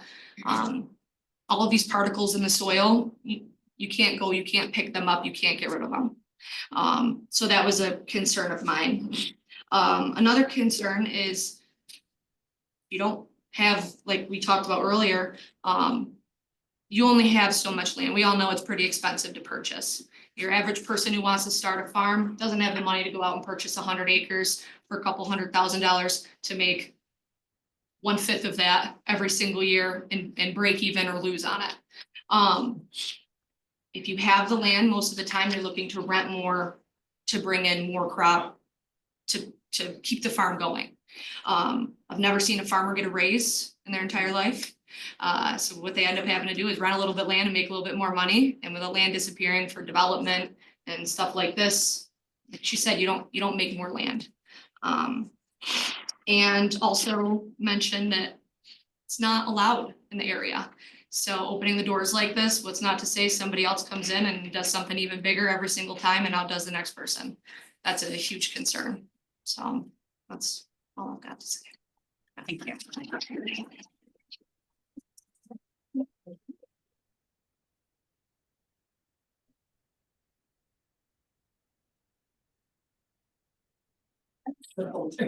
Hello, Joan Taylor, and I can understand how everybody feels, but if they're against this, my property's up for sale, so anybody that wants to give me an offer, 10 grand an acre sounds good to me. Got an offer. If he wants to. There you go. Well, that would be historic, wouldn't it? We get some people. The board gets a commission. There you go. Anyone else? Yes, I think we'll even cut it. Okay, no one has more? No, I'm good. Plus something. Is it like, Revolutionary? yeah, right? I want to say I'm not trying to make any enemies here. I just simply wanted to voice my concerns. Thank you. I hope we can actually, all concerned people here, I hope we can work together to find solutions in the future. I think it's all been taken that way. Yeah, absolutely. Chip, if I could, folks, this is another step in a process that Haley outlined on one of her slides. Your Ag Committee has put a lot of effort into this, your planning board has put a lot of effort into this and will, if this project moves forward from the zoning board, either on tonight or at a night in the future, there's still an extensive planning board review that actually has a lot more agricultural component to it, just to put that out there so you guys understand that this is just one night in a multi-step process. And I think I can say that we aren't going to vote on that point. Makes sense. The question will probably be if either the applicant or if the applicant wants to continue the hearing, the zoning hearing until the next meeting, because that would. Well, you won't be here then.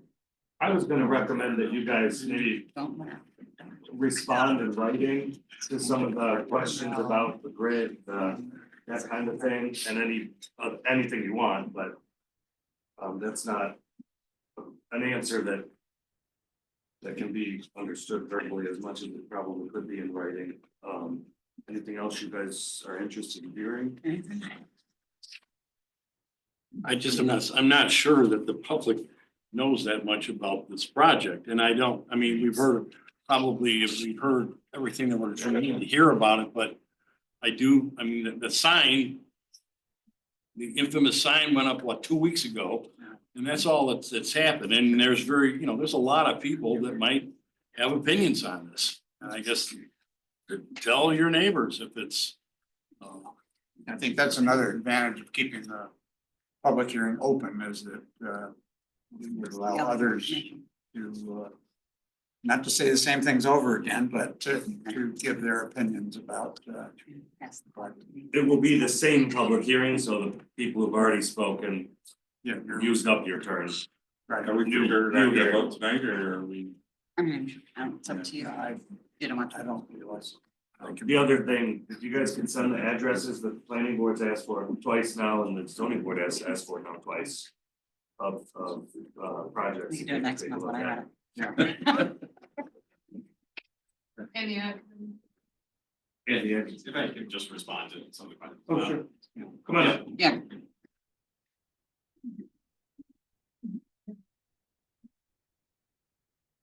Thank you, Dan. So in terms of the public hearing, we would ask that it be closed so we can respond in writing. You know, in the future, you can open this back up. At this point, we have detailed notes in the recording that we want to respond to. Well, we that would can't. provide. Once we close it, we close it. Yeah. I mean, at this point, we would feel that with our review process outlined, we would move to close the public hearing, but respond to everything in writing, including we have received, you can correct me, Haley, but I believe 15 to 20 letters that we're in the process of responding to from individuals from the town, which we're going to continue our responses with. We've sent out at least 3 at this point. Yeah, it's just the board has to be the. Yeah, no, wants I close just the wanted to hearing. respond. As to the, we'll And we provide. don't like to close a hearing because that means if something comes up that you think is important, you couldn't present it then. True, yeah, and I think we're comfortable closing it, but also providing the answers mentioned. And well, if we vote against it, then you would have to come back with something completely different. I mean, it would, once it's denied, you'd have to have something super compelling. If it was denied. Yeah, If- we so understand, that's and that- fine. and don't, we don't expect or want to vote Okay. tonight, not requesting that. I take a chairman's prerogative if the board is in Close support. or open it at your discretion. To leave it open. It's up to you guys. You can vote on it, whatever you want to do, Jim. No. If you're not comfortable closing it, Yeah. don't close it. You're the chairman. That's what You're you're. gonna be away next month. Yeah. Really dumb it out. Yeah, so he's gonna So it's gonna be me with 15 it. months if that happens, yeah. Okay, so you're Well, leaving hopefully it open and hitting it the next month. Thank you guys very much. Yeah, thank you for everyone. The addresses and the responses in writing, thank you. Okay, moving on. Would it be possible for me to respond to a few things? Caleb, we're gonna do that in writing. The public hearing's still open. But we can. But it's gonna go till next month, so you can, get your thoughts together on what you need to discuss. Thank you, Chip. Thanks. Okay, And everyone, I don't see any farmers moving. You're all welcome to stay here. Yeah, right? if you have work to do.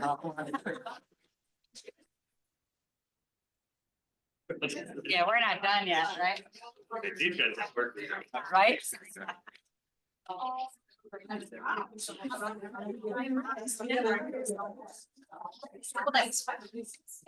Chris, you want a couple people to stay? Yeah, you can if you would like. It's very entertaining. Don't you guys have stuff to do? Well, you sure know how to clear a room. Yeah, right? You just said everybody get out. Good job, Chris. Look at that. You're gonna sit here all night. Yeah, right? Wondering why they were sitting there. Yeah. Exactly. Okay, great. Thanks very much. Nice job. We haven't, I don't, I know, I need to get up. Look at my. You didn't, I didn't send anything. So the only thing I think of is maybe she's, because it's 15. Maybe she All was thinking it's lawyers next for the week, rest of the you night. know, like for That tripped me up a little bit, so I had to check it. I was like, wait, it's only this. So I had to look. All right, the next I hope so. on the agenda is 4351 I found Kitchener it. Point Drive. The applicant is appealing the stop work order issued by the town of Canandaigua Code Enforcement Office on March 13th, 2025 for construction activities on the subject property. Yes. Good evening, Mr. Chairman, members of the zoning board. Nice to see you all again. Robert Brenner with the law firm Mahoney Brenner, 83 South Main Street, Canandaigua, here on behalf of the applicant ABDB Silver Springs LLC. I think it's the balance of your agendas, attorney, interpretation matter, so we're to the mundane part of the evening here. The reason for our request, and we rely heavily on my March 12th, 2025 letter, though I'll go through it in some detail, is we're here to appeal a March 13, 2025 stop work order issued by the town code enforcement officer in connection with construction activities along the shoreline of the subject property. There's a long history, as I'm sure some of you recall, with this property. We had discussed during the doldrums of COVID, some area variances for pools and things like that on the south side of the property. So this has been a site that's been in development since late 2021, early 2022. As some of you may or may not be aware, if you visited the site, there were 2 cottages and a boathouse that were on the site when my clients purchased in 2021. The 2 cottages were raised, a new home was built. It's a magnificent home. Contractor Keith Dowling that constructed the home is here this evening. He did a wonderful job. Our client's desire was to have this 4-acre site fit into the landscape, be minimally intrusive, and this has been a 3 to 4 acre development timeframe. Given the complexity of the house and the substantial nature of the house, the focus has been over the past couple of years on completing the house so our clients could move in and occupy the house this summer, which they achieved. There's temporary certificate of occupancy in place. They're now, as we speak, moving into the home to try to enjoy the balance of the summer season. The history here was outlined in my letter, and I'm sure you all reviewed that. Code Officer Jensen, who's no longer with the town, issued a building permit for the construction activities to take place at the boathouse for a number of reasons outlined in my letter, and I'm happy to discuss those in detail if the board would like. Work was started in 2023. The boathouse was discovered to be structurally not sound, so work was stopped. The structure was then revisited a year later. The foundation was kept intact to preserve the grandfathered nature of the structure. I did submit an aerial image dated April 7, 2024, which shows that the foundation of the structure was in existence less than 12 months before we had the stop work order. It may have been in existence longer than that. That was the latest image I could find on Encore that still showed it. This is not some effort to fit 10 pounds of you-know-what into a 5-pound bag. We're trying to work with what we had. The structure is not getting an inch bigger than was there previously. We're just trying to improve the structure, do right by the property. And essentially, we've gotten caught up here in some procedure with code enforcement officer changes and a lack of desire to renew an expired building permit, which I acknowledge should not have been permitted to expire. That was an administrative error. I think there's mutual fault there. We're just trying to move forward with construction. The contractor is here. He's committed to working with the code enforcement officer to make the code enforcement officer happy from a building code compliance standpoint, perform inspections, get us right back on track to where we need to be with respect to his office and his professional duties. What we're seeking for relief this evening is for the zoning, the technical zoning matters and the grandfathered rights relating to this structure. So I'll pause there. Grandfathered zoning, right? Grandfathered Just zoning, clarify that. correct, yes. And I'll pause there. The town attorney may have some additional feedback, as this is a highly technical legal issue, and I don't want to speak for him, but he and I have discussed this for the past couple of months, and we thought appearing before you all in your appellate function was the best path forward here. Thank you. Yeah, and Mr. Brenner and I have met on this with our town supervisor and other town staff.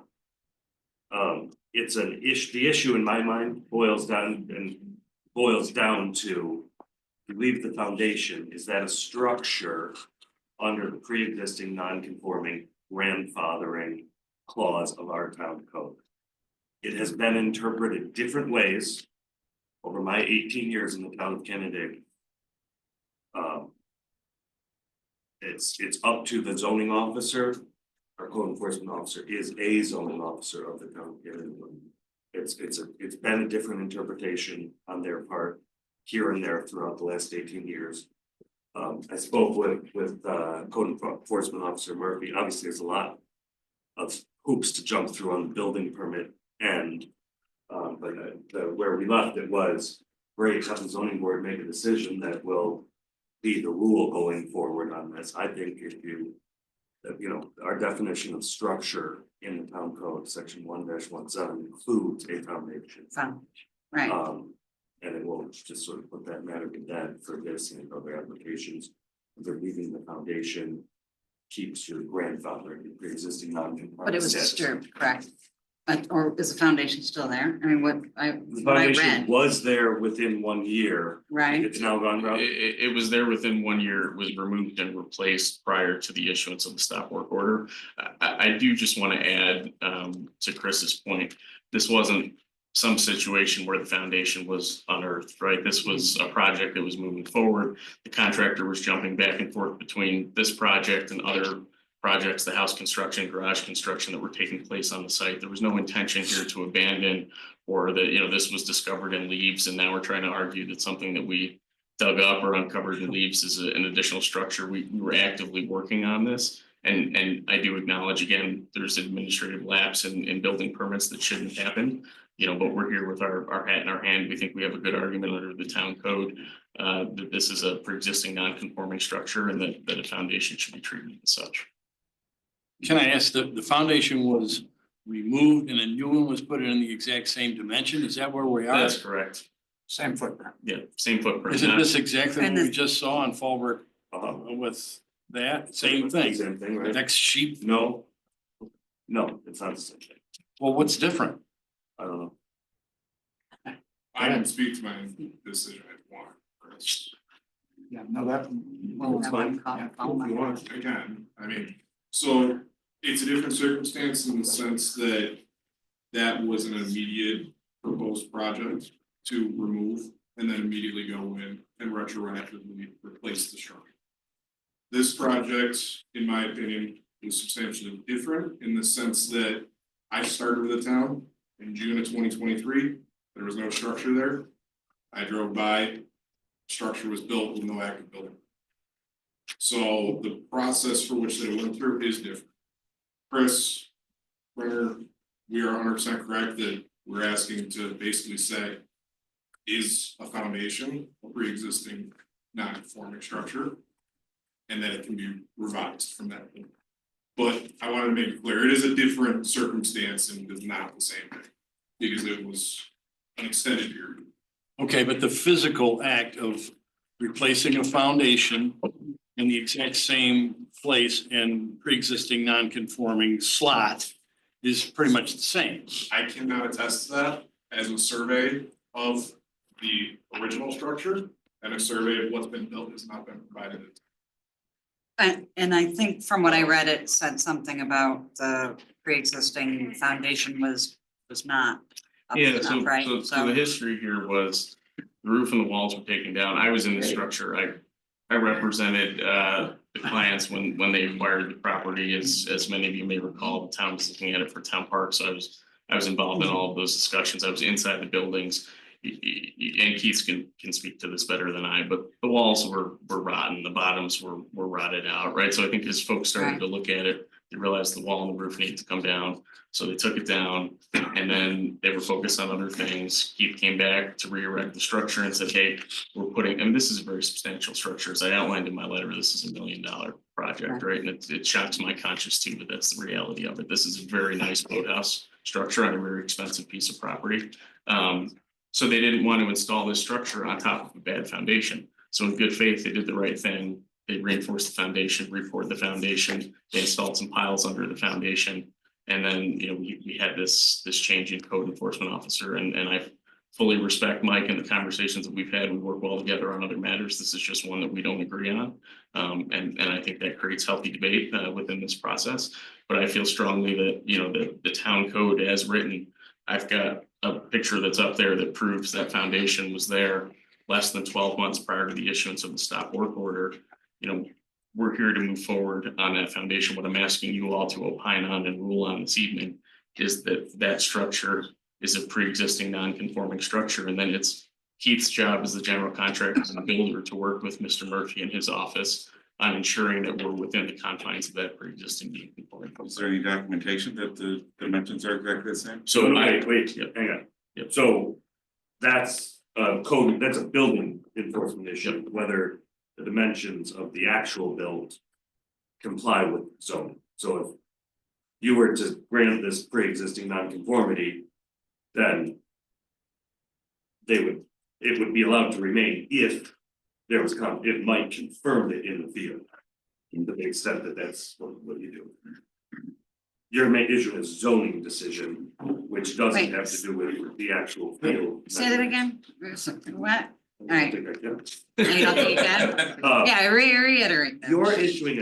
You're being asked to issue a zoning decision. Right. To answer the question of whether leaving just the foundation in place for the statutory time period, and Dave, you know, Mike raises a good point, it's not the exact same situation.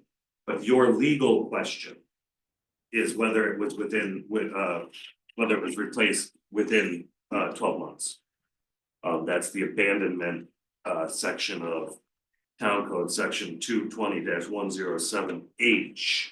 Yeah, but correspondingly with that, from a zoning perspective, are we out of issue with setback issues or anything along those lines at all? That we would need a variance for at this? No, that's not the issue I mean, here. we've had issues with foundations for properties that would say were worth 24 million in the past. Yeah. And we were asked to come up with a variance to correspond with something like that. And I mean. Yes, but those weren't pre-existing non-conformities. This boathouse was built in like the 1950s. I understand, yeah. Before I'm we had a just- zoning code that said you can't build a boathouse there.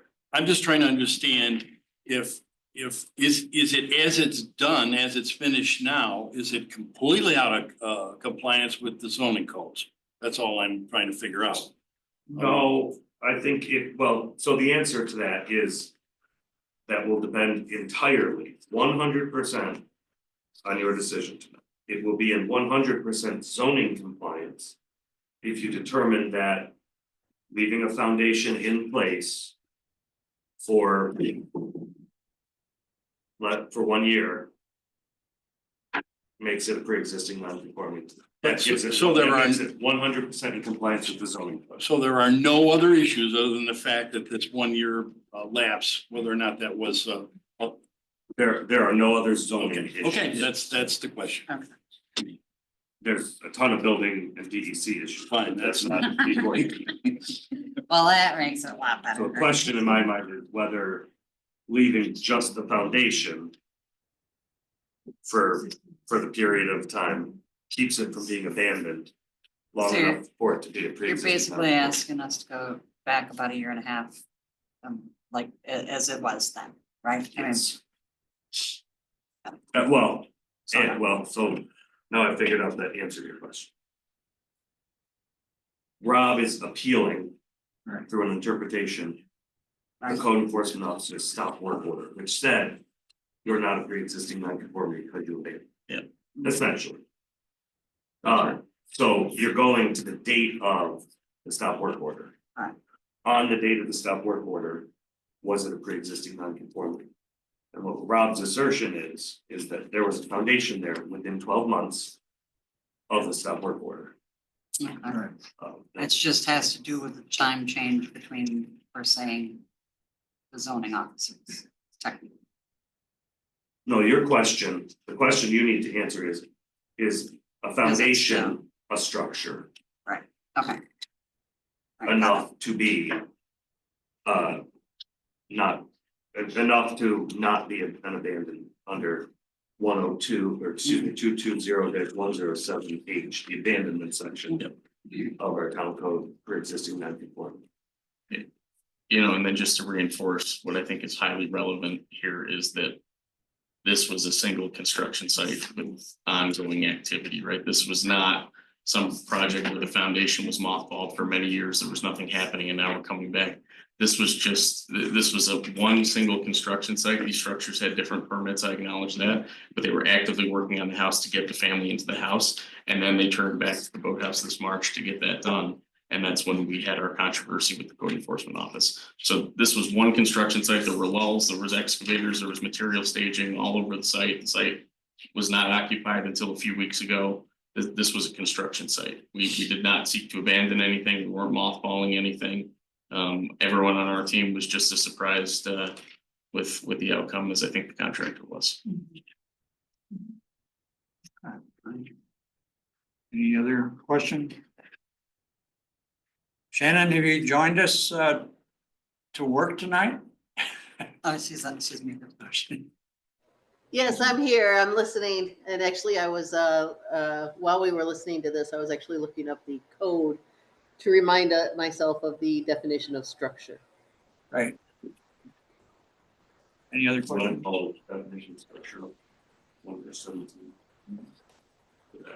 Well, you're asking us to adjudicate this thing, which will be in essence our complete now understanding of is a foundation of structure. And is this something you want us to handle tonight on this thing? Or? I think you can. Yeah. Also seems to be. Is it up there? Not yet. Implied time period starts. Well, so that's another thing you have to decide, whether Right. Rob's picture is within 12 months.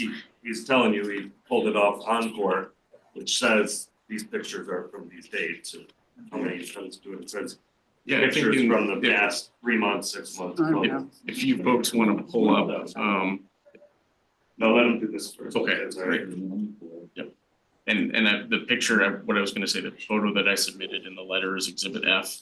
In the top left corner of the photo, it's date stamped from the county GIS, and that's where I got the date. So you can look at that photo and verify that date. Oh, no, I'm. let this-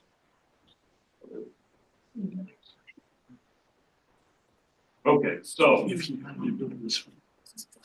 the definition of a structure in our town code.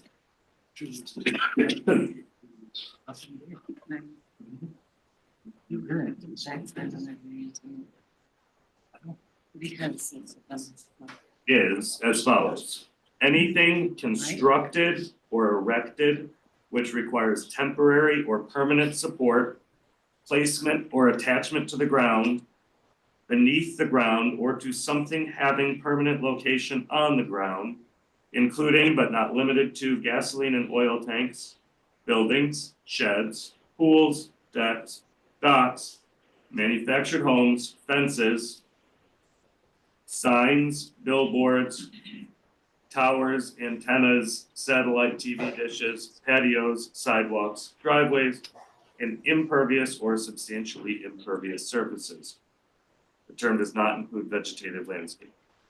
I have a question. Yes. So let's say it's still within that time frame, and they realize that the foundation on the boathouse isn't something they can salvage. Would they have to come back to us for a variance to put in a new foundation? No, On a no, pre-existing? because No? if they do it within 12 months, if they replace it, it's not an abandonment. Well, I know, but I was just saying, I didn't know because it's changed because of the non-conformity portion of the, you see what I'm saying? And let Like, me rephrase it. If you determine that am I saying that? I'm sorry. if you go with Rob tonight, then no, it wouldn't. It would become a pre-existing non-conformity. The new foundation would have, is a pre-existing. Would have been non-conformity. grandfathered under that, It's even grandfathered. if it was, if they, okay. If it was within 12 months. You know, That's the and question. I'd offer, And it's within the footprint. Right. yeah, we're within the footprint, and what we're talking about is a timing difference. The past 3 applications have appeared before you all on have Right, been tear down rebuilds on the lake, and we've talked about credit for existing footprint, right, and rebuilding within the footprint, and our conversations have been robust about making sure you're in the footprint, minimizing expansion outside of the footprint. So not ruling in the way that I've requested tonight upends ignoring the timing issue for a moment, upends that pattern of practice and discussion that we've had on other applications that you all have with other applicants. Great. Anything else? Appreciate your time very much. Any comments? Mike's good, sir. Comments from? Yeah, open the public hearing. Mike? Quick clarification, Chris. Is the zoning board determining if this is in the same location or not? No, they're not sure. If it is, then it's grandfather. That's just essentially. Okay. Oh, okay, got Right. it. That was actually kind of like aligned with my question. Yeah, that's Thank fine. you. So Thank you. what we're seeking is a technical decision under the code that a replacement structure can go within the same footprint, because I've proven to you all that there was a foundation in place within 12 months of the stop work order. Okay. The whether or not it's in the same location, and there's historical surveys, and I'm sure Keith can provide an as-built, that's a question to be resolved between Keith and Mr. Murphy's office, and any changes, deviations, matters that they need to work out between them, or building code compliance matters. I'm here just simply for a technical zoning interpretation that says I can have a structure in the location of that footprint I showed existed on April 7th, 2024.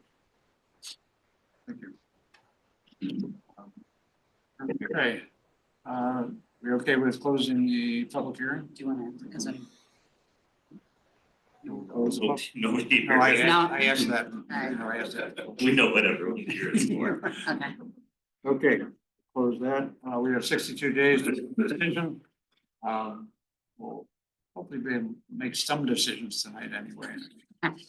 Yeah, we don't want to do it next month. Okay, Night is still young. No, it's not. It's up to you. The next, what I'd like to do, the next two appeals are for the same property, they're from different people. So I'd like to have the two people not totally duplicate everything. We can keep it a little bit shorter, just so we get all the information out there. We'll vote on each one separately, but they are basically the same appeal. So we could start out with the Newbury Westlake LLC. Sure. Is Yeah. it okay if I start, we're here as a neighborhood? I'd like to Okay. just kind of set the stage for a second and then. Yeah, no, treat them, you guys all present the applications Okay. together. Right. Thank you. You know, we can discuss them together and vote on them separately, if that's okay with you, Dan. Fine with me. My name's Ted Brewer. I live on Menteith Point. These are many of my neighbors here. I should mention that my mother was chair of the ZBA back in the 70s, so I thank you all for your effort. I watched her pull her hair out. It was difficult at times. Thank you. I live at 4727 Westlake Road, as does my wife Patty. Sue and Ted Spall are at 4747 Summerlin Drive, which is a little lane off of Westlake Road. Barry and Cassie is just down the street at 4735 Westlake Road. Bruce Hankin and his wife Penny, here's Penny, are at 4729 Westlake Road. Gwen Hankinson unfortunately couldn't make it, but she's been part of the earlier process here.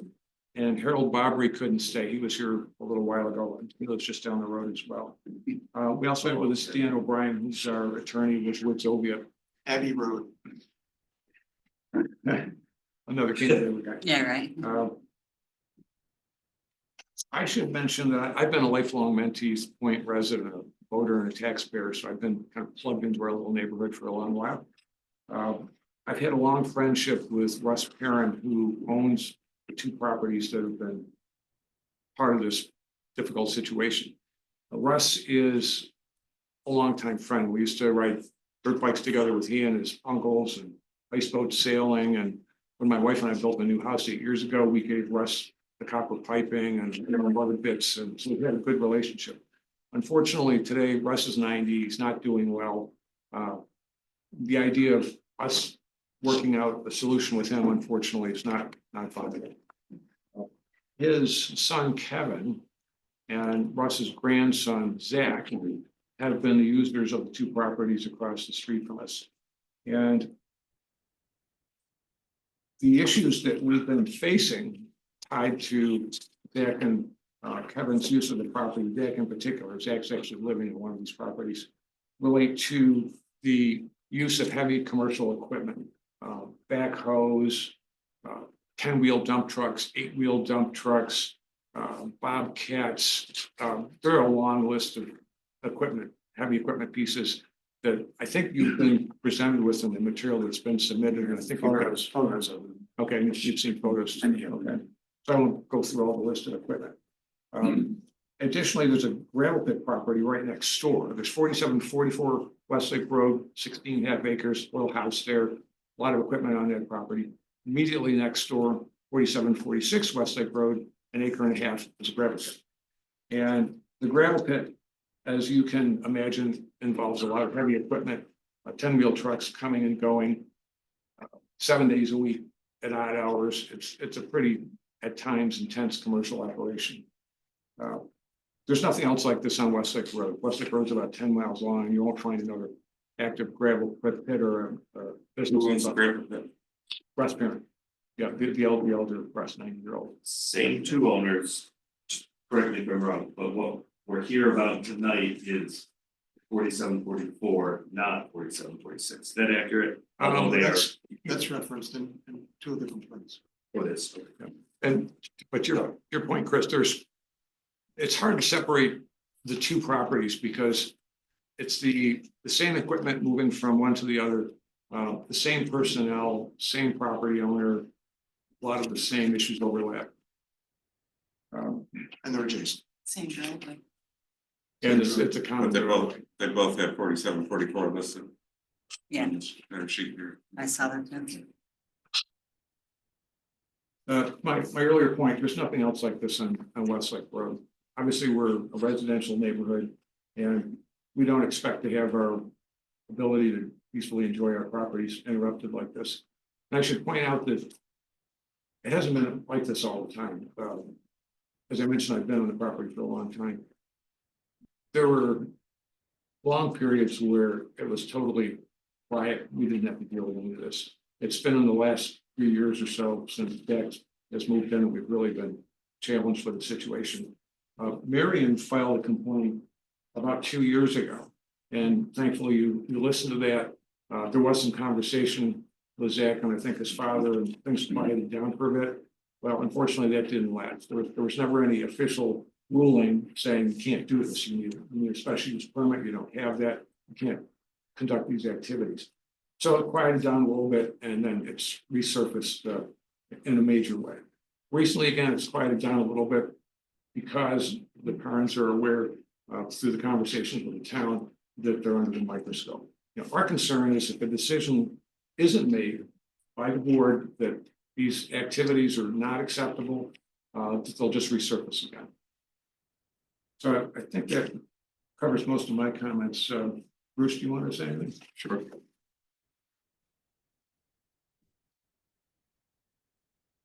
Good evening. My name is Bruce Hankin and my wife Penny.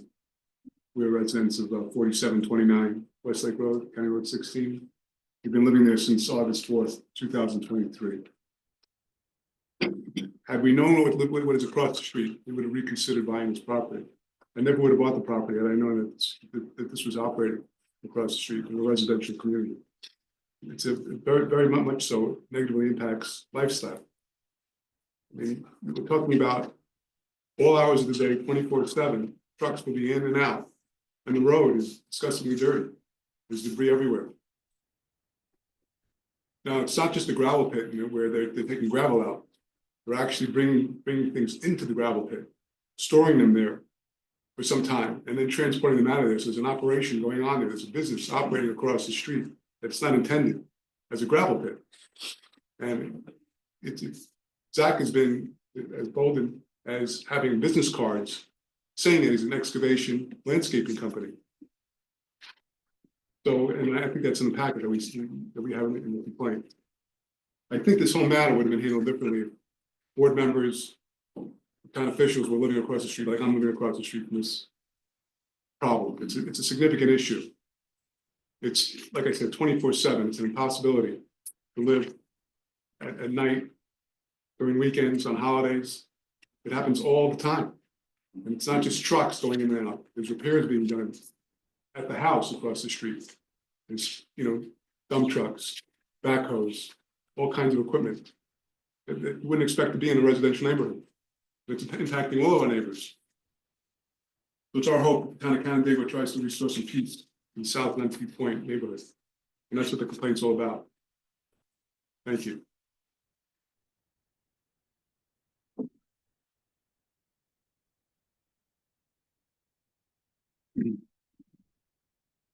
Ted Spall, my wife Sue Spall, we're 4747 Summerwind Drive. Unfortunately, there's a house right down the street, that's 4747 Westlake Road, so it gets a little confusing, but we've been there for 40 years, enjoyed private use of our property until the last 2 or 3 years. Now, we're in Florida quite a bit, and we're here, it's just overwhelming, and I'm in construction business. I don't want to deny Zach a right to make a living. He's a hardworking guy, obviously works at 1 or 2 o'clock in the morning sometimes, trying to keep us up at night. We've talked to him, I've talked to him face to face. He's not being reasonable about it. Remember when you were younger, you had a walnut shells, 3 walnut shells, and you had a pea. They put the pea under one shell. You try to guess where it is. So currently, they moved the pea up to Wells Curtis Road, where Wes Parents' house is. And they've got all their equipment up there. Zach has started to clear land coming off the Westlake Road just north of his property. And driveways going in, I don't know what purpose that's going to serve. But as a corollary, they've both have barking dogs that they've had for years. We complained about them. We complain and move the dogs up the Wells Curtis Road. When they complain up there to residents, they move them back. Now, there's a lot of Karens who live up on Wells Curtis Road. I just think we're so concerned that as soon as a decision is made, one way or the other, they're gonna move everything back and start all over again. About a year ago, they put up a unauthorized Quonset hut right by the road. They put the frame up, we complained, the town says, well, until they put the cover over it, we can't do much about it. So they put the cover over it and the town did enforce the regulation. But they were maintaining equipment in there, heavy impact cameras going off all the time. And it's just very disturbing. The gravel pit's another matter. I purchased several gravel pits in my career, and every one of them had a permit to begin with. Every one of them had a restoration plan in place with the DEC. So when it's all done, you have to get a letter from the DEC. It's acceptable. It's been redone. There's evidence that they're still using the gravel pit. It hadn't been used for years when Al Perrin was there. We think it's a use that's expired if they ever had a permit, which we don't think they did. And they shouldn't be mining gravel. There's been instances where we can see mud and silt coming into the lake from the gravel pit under heavy flows. There's a big storm pipe that right there on the road that conducts the water right into the lake itself. So we'd ask the board to shut the gravel pit down, make sure they don't move the equipment back. We don't care if they run the business, at least my wife and I, out of the house as a clerical business, administrative business, but they shouldn't be having equipment there. Thank you. Well, I think that was all about Bruce's complaint, which was for a construction company storage yard, because there were 2 complaints. Mine was for a major home occupation. And I've got some things that I'd like to pass out. If I could. And I'll go over them with you. They're in a particular order. And I was here 2 years ago. And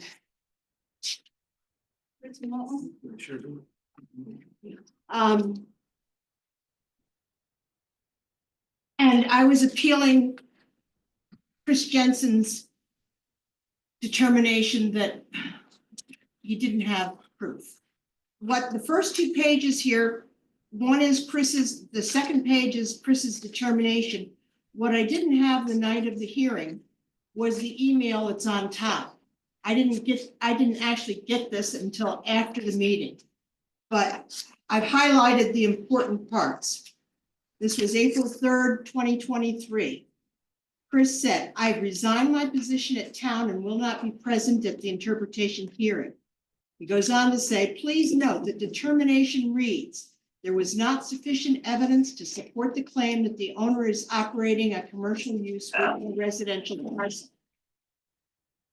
Then further, he says, "The determination did not state there was not a commercial operation. It simply stated that I did not have sufficient evidence to issue tickets and bring Russell to court." Now, I remember that night when I was here in front of you and everybody was, you know, we've known Chris for a long time. He is excellent.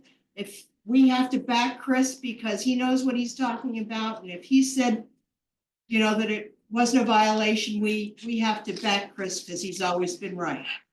Well, this is what he sent me afterwards. If you go on to the third page, one of the reasons I filed this complaint again is this is a copy of the Department of State Division of Corporations. It's off their website, entity information. The entity is Perrins Trucking and Excavation LLC. So they applied for a corporate license. They applied for the corporate license at 4744, which is the 16.5 acres for the house. They filed as a domestic limited liability company, and the date of the initial filing was 3/2/25. So, of course, I thought, well, now we have the proof that he's running a business there. I had provided other things like his ads off the internet. I had provided his business cards for his business, but evidently that wasn't enough proof. But I would think that if somebody files for a corporate to be recognized as a corporation by the state of New York, that would be sufficient. So that's why I included that. I've got another page there. I don't know if you have this one, because I just found this at the end of the day today. But in case, because that page that I just talked to you about doesn't have the address on it, here's another page that I don't have copies of. New York State Corporation and Entity, it's at opengovernment.com. It's part of New York State. It says the registered business location is at 4744 County Road 16, Canandaigua, New York 14424. So I will give you, I don't know who. That's got the actual location of the business. And then I also have a Bizopedia listing, again, for Perrins Trucking and Excavation, registered agent on file, Zachary Perrin, located at 4744 County Road 16. There's plenty of information on the internet in regards to that. Okay, the next page that I have is I filed this complaint on April 13th at about midnight, 2025. And so it was received by the office in the morning of the 14th. And this is the only thing that I actually have from the code enforcement office in regards to this.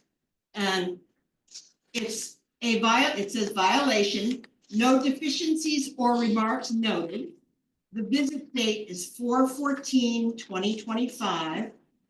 Michael Murphy at 7:45 a.m. You have all the pictures? I think we have, No, we have- they've all been on the. Yeah, well, There's a she's picture at got some 7:45 more. a.m. So if you Yeah. would, while I'm talking, Okay. pass I out think we the. have that as well. Yeah. So I took a picture on the 13th, in the late afternoon, of all of these trucks and backhoes and things on flatbeds, and there was a ton of equipment there. And then I went in and I tried to figure out how to file a complaint on our wonderful system. At any rate, the next day, Ted Brewer took pictures at 8:09 AM. 8:09, and not only were all those same trucks that I took pictures of there, but there were some additional ones. Okay, and you have that picture too. It's a picture dated 4/14/25. What I'm wondering. You're right.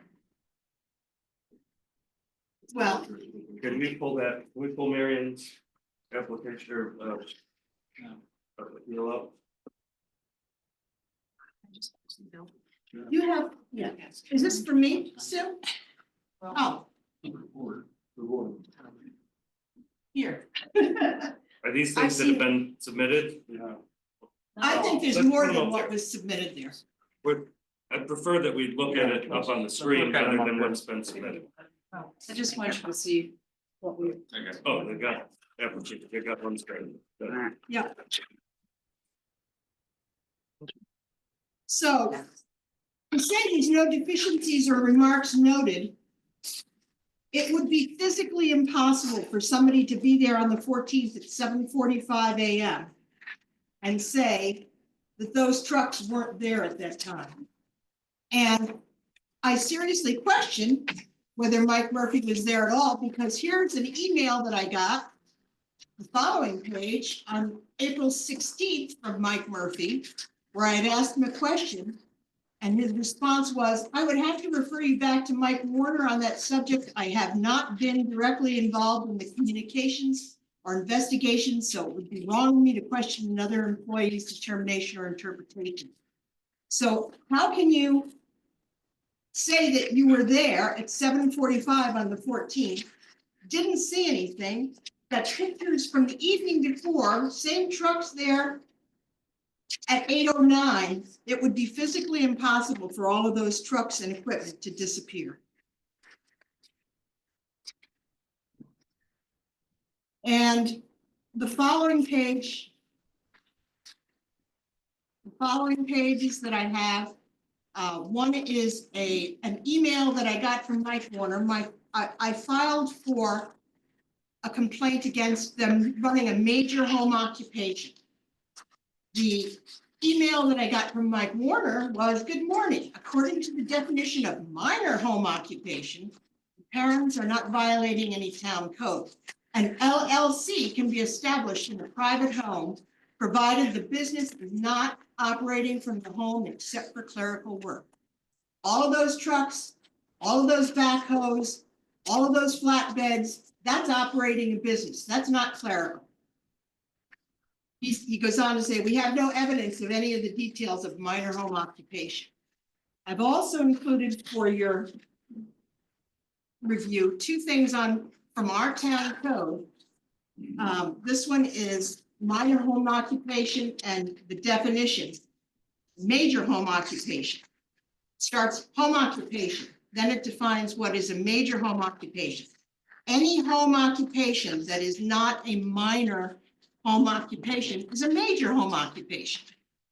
It's a dumb way to word it, probably could be looked at again, Chris, for updates on the code to make it a little clearer, but it's saying that any home occupation that isn't a minor home occupation is a major home occupation. Then it goes on to say what a minor home occupation is. It involves no person other than the persons residing in the premises. Well, that business does. Shows no visible evidence, including signage from the exterior of the dwelling. Well, all of those trucks and backhoes and dump trucks and bulldozers, that's evidence of it. Generates no additional traffic and no need for off-street parking. Uses no equipment which would not customarily be used by occupants of a dwelling. And is conducted entirely inside the principal dwelling unit on the premises. In other words, it's not a minor home occupation. So it's a corporation, which you know from the code information, from the information from New York State that I supply. It is a home occupation. It is not a minor home occupation, therefore it is a major home occupation. But all I received in response was violation. No deficiencies were recorded or noted. I mean, hello? So the last item is again about major home occupations.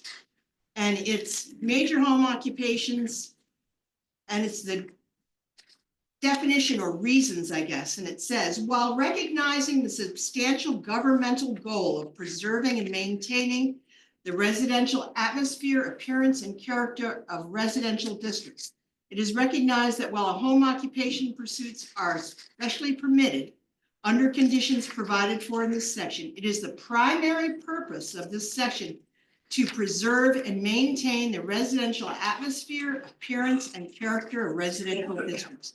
That's what we're asking for. We live there. We have all sorts of noises and things that are going on day and night. Stuff dragged out into the road. This morning it was at 7:30. And Mother's Day, there's pictures of Mother's Day, what we were dealing with on Mother's Day in your packets that Sue gave you. So we would like to have this declared not only a major home occupation that requires a special use permit, but I think under Bruce's complaint, it is also a trucking company. It's a commercial trucking company running in a residential neighborhood. Probably should be both found overturned. Thank you. I just want to, I'm Dan O'Brien, I'm an attorney with the Woodsville Lee Gilman firm, but I'm here in the town of Canandaigua. Just wanted to point out, there are two properties here. There's a 16-acre property, and then there's the 1.6-acre property with the gravel pit on it. With respect to the 16-acre parcel, it's not grandfathered. And we believe that it's being used for commercial purposes, and in the rural residential district in which it's located, that's not permitted in any way.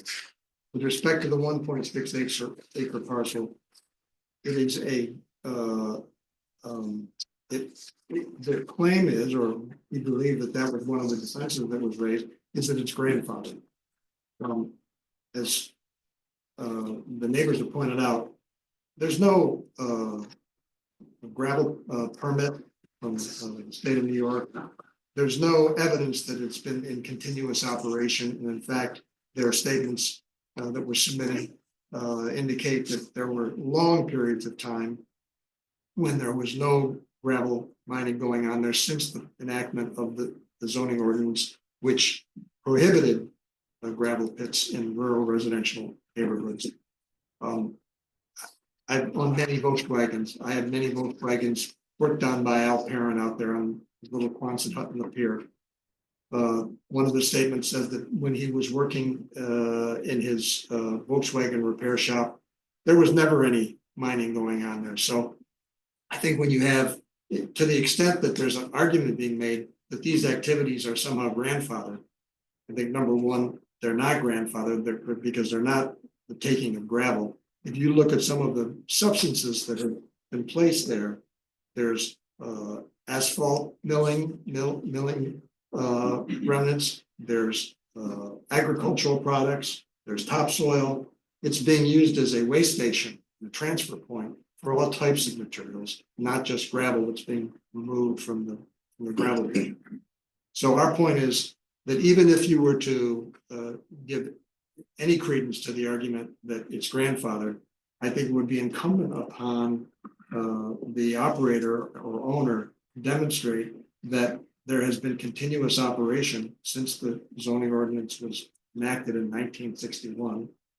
And even then, it's clear that the use has been enlarged and expanded upon in a very material way.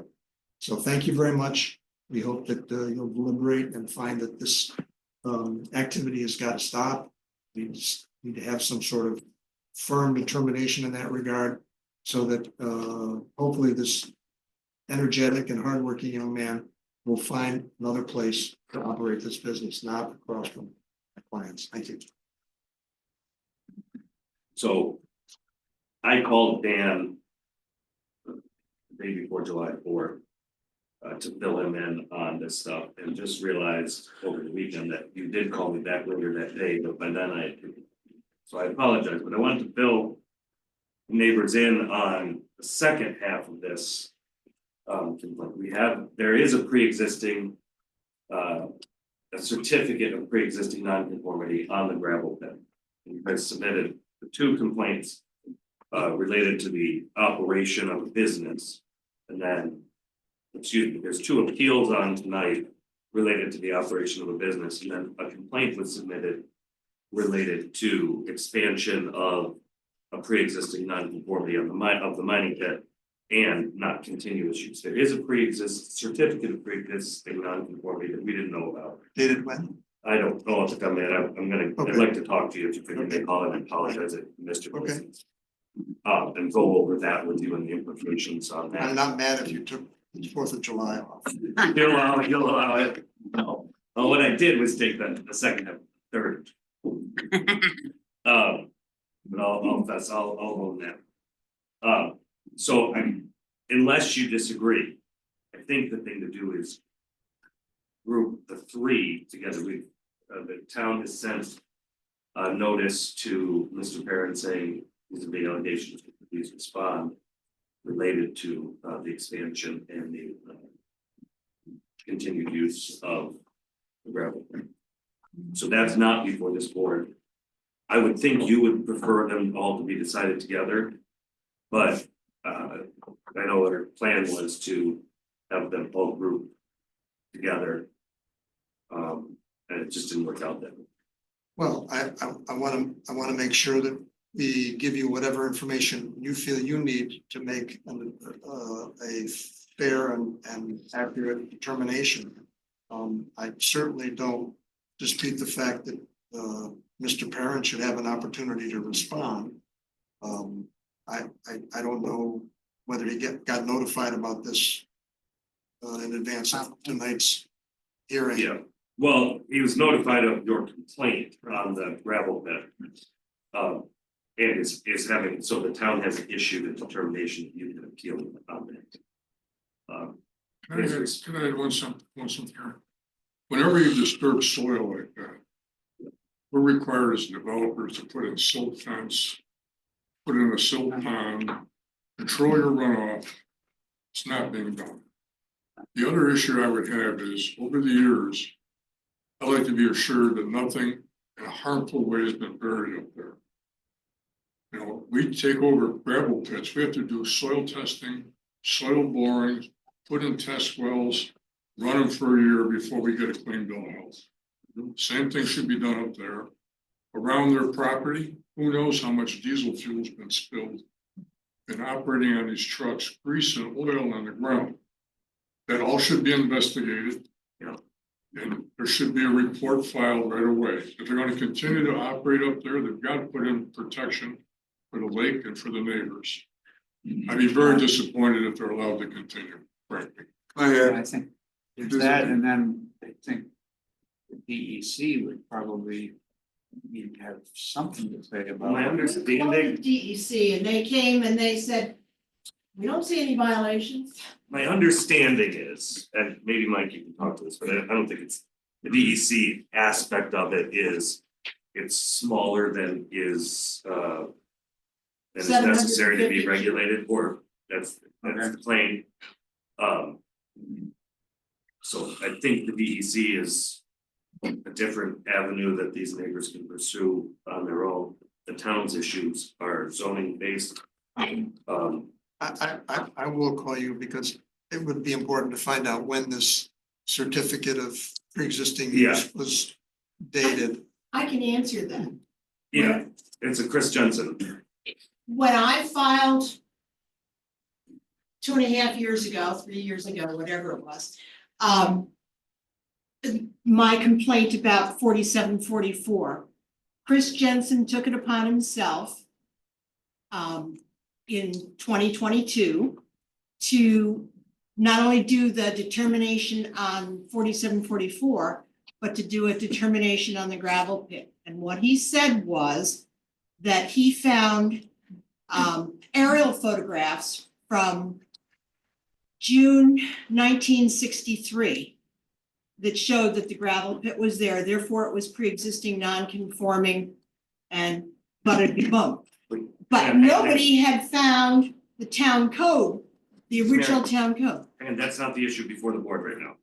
Right. Ken and I are gonna sort But- out the implications of that. But I just and want them you're to gonna be get a aware of fair the deal. fact that that was recent, and the reason it was recent was because of my claim 2 years ago. And nobody could find the original town code, town zoning code from April 20th, 1961 was the date of the original. And he was using an aerial photograph from 1963 to say it was there.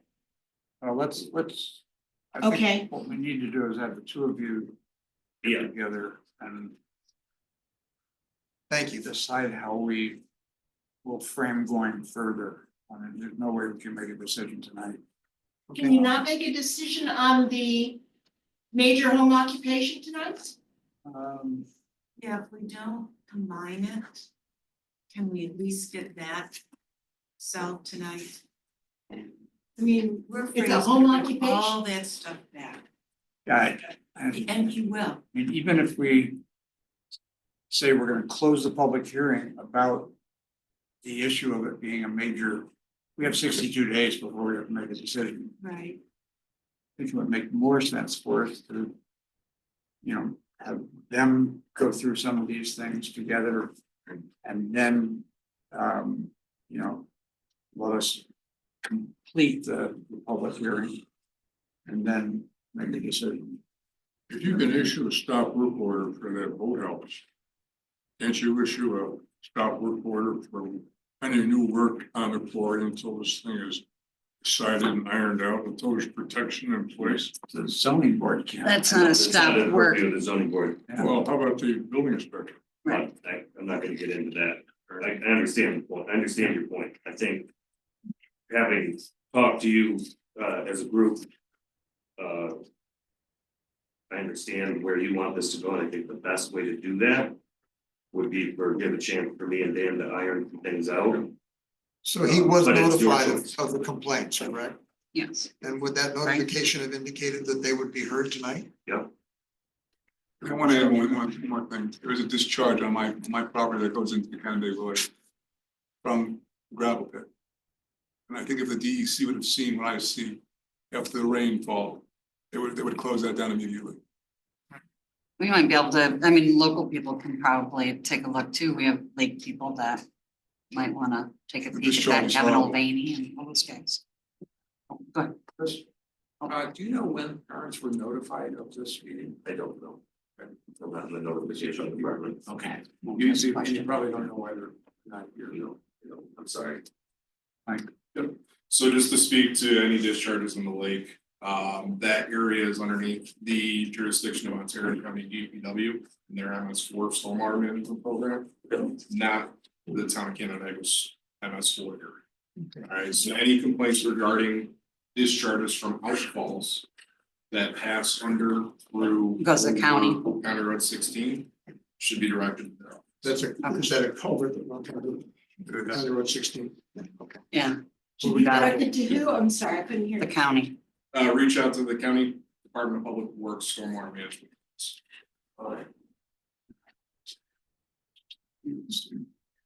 So, Yeah. we'd like to keep the public hearing open. Allow Like this. you and Chris to, you know, confer on this and then we can continue with the public hearing next month. Yeah, I I think it's the important. major versus minor is obviously an important one. It's sort of like to wrap up everything at once. If, As I was reviewing this, I think there's tie-in on the, you know, and as I said, I said, no, it's only this one, and you said, well, it's kind of all there, it's all combined. I think that would be important for the board to make its decision that way. Okay. It's my recommendation, but I guess it's your choice. As you can see with all the pictures that are in Yeah. front of you, Something is happening there. Yeah. It's not us making up stories that there's something there. Goes on day after day after day, nighttime, he's cutting logs down, dogs are barking, trucks are going in and out. It's not a residential neighborhood as it stands right now. I mean, even the town board member, Dave Souter, if you talk with him, he drives his bike by there all the time. He'll attest to the fact that this is going on all the time, every time he drives by there on a Sunday. Are you opening this up to public honesty? Not yet, David. All right. And I didn't see there, sorry. You can leave the hearing. Okay, yeah, that would be great. We can open it up for, we're keeping it open, but we can take a public comment. Can we, Do we have to? like that, rather than have him have to come twice? Hi, I'm Dave Sawyer, County Road 32. I'm an avid cyclist. I've ridden my bicycle by this property 349 times since January of 2023. I've been amazed at the amount of noise. I don't even think you understand how chaotic it is down there. For me to recognize that driving, riding my bike by at, 15 or 20 miles an hour, it's amazing. The debris everywhere, the noise, the machinery. I think we, as the town of Canandaigua, have an obligation to these folks to resolve this situation where this is a very nice residential area that on the other side of the road is chaos, just absolute chaos. It's just amazing to me, but that's all I have to say. I hope we rule in the right direction on this. Thank you. Thank you. Can I just play something?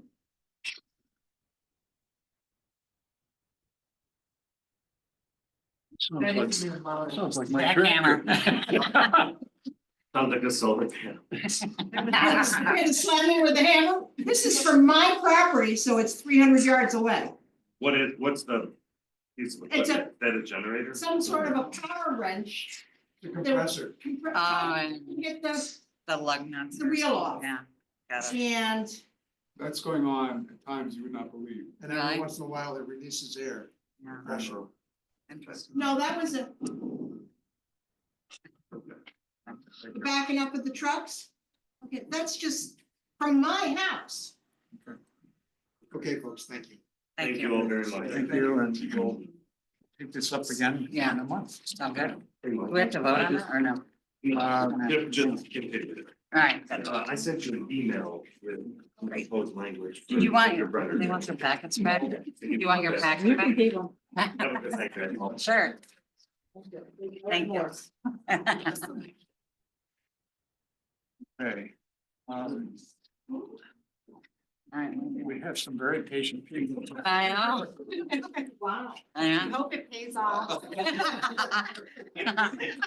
That's funny. All right, good night, folks. Okay, where are you going? Anybody need a break before we start discussing? it? Well, I'm Not- recused on this we're one gonna get anyway, involved, so. Yeah. Did Shannon disappear? Oh, no, I'm gonna pull out something for you, but. No, I'm here. Okay, Yes. just, we can't see you. Why? Mike took you away. Mike has you off. Ah, Hear you. I'm though. here. I'd take it personal. I'm here. I even took the lights on. Another power play by Mike. Yeah. Okay,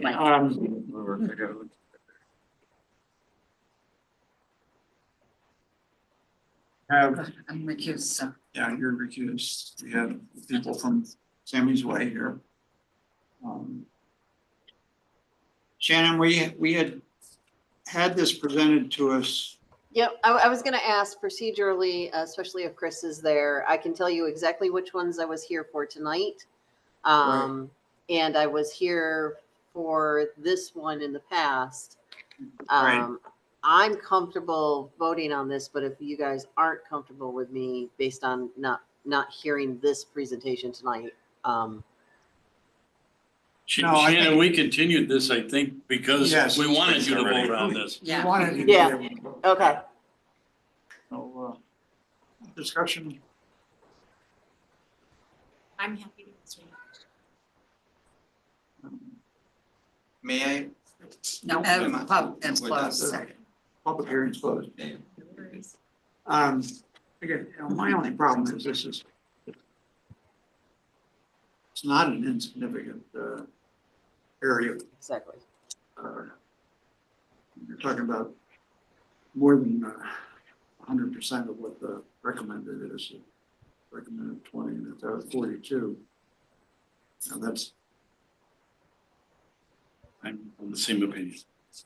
And it's out of character with the neighborhood too. It's, that's where I was gonna go, is this is different from the rest of the neighborhood and makes it a very substantial, The other thing is, I think we have approvals from neighbors, but I guess, I think you do this, you're basically saying to all the neighbors, it's okay to do this. mhm. And you're gonna have a area that is extremely dense.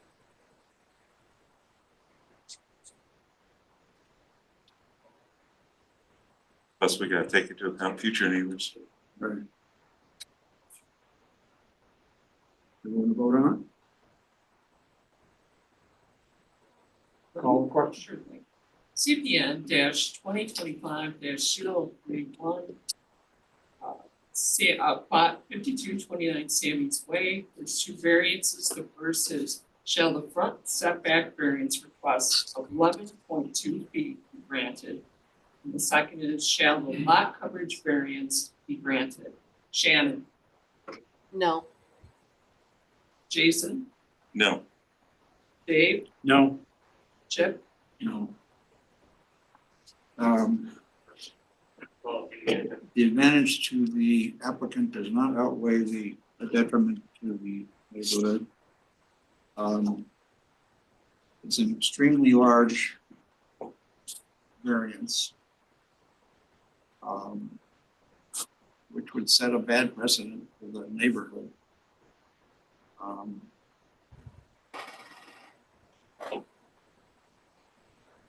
That's self-created.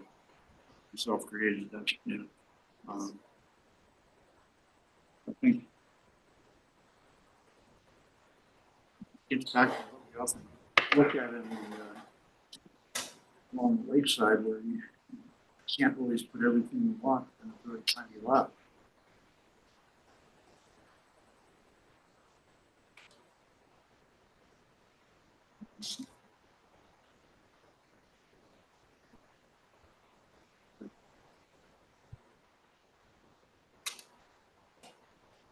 So you wanna explain our legal rights now? I beg your pardon? No, what are our legal rights? No, this is just deliberation right now. Okay, so that comes in the notice. You vote, okay, you can contact Mike Warner tomorrow to discuss. The next one is 3823 County Road 16. Generators been put off for next month. I guess, saying for 4351 tissue. which I'm sorry. 4351. He's the contractor. I'm the contractor. Okay. I'm just listening. You, sir? I'm not sure we're gonna be able. to- Yeah, that was the Sandy Beach. The one with the deck. Right. Oh, okay. The most with important. the foundation. Okay. No. There wasn't a foundation. Let me just Yeah. talk to Major. You okay with going through and getting all these out of the way? Okay, I mean, what do you guys think? Well, we certainly don't want to wait till next month when you're not here. Yeah, when you, agreed, Voted on agreed. Brian. He's trying to pass it off on me, You did an Shannon. exception, I heard. Yeah, Okay, let's go. but thanks, I mean. Next one is the Little Cheshire Road. Middle Cheshire? Is that what it is? It's the shed. That's right, because the whole one is put off, right? Certainly the leach field puts it over towards that side. Yeah. Pretty well sheltered, not a. Straight on the line though, you know? I don't So- think it needs to be quite that close. I Right. mean, I'm sorry, I think 5 feet is not a lot. It does look like that green space is gonna stay that way forever, the way it Right. is, but I don't know. this. Right.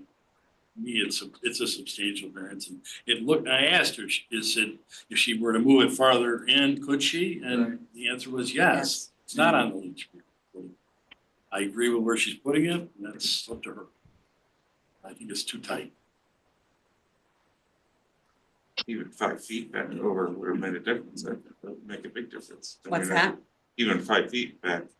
Right, it's less, it's 50% less of it, you know, it's like, yeah. Shannon, did you see that one or hear that? I did not. I was not present for 3, 4, 5, or 6. I came in during 7 during the New Michigan Road one. Okay. Call the question? Sure. Before I do, I just want to make sure my numbers are right on this, Mike. So I'll read it. Applicant is proposing an accessory structure 5 feet from the side property line where it's a 10-foot variance.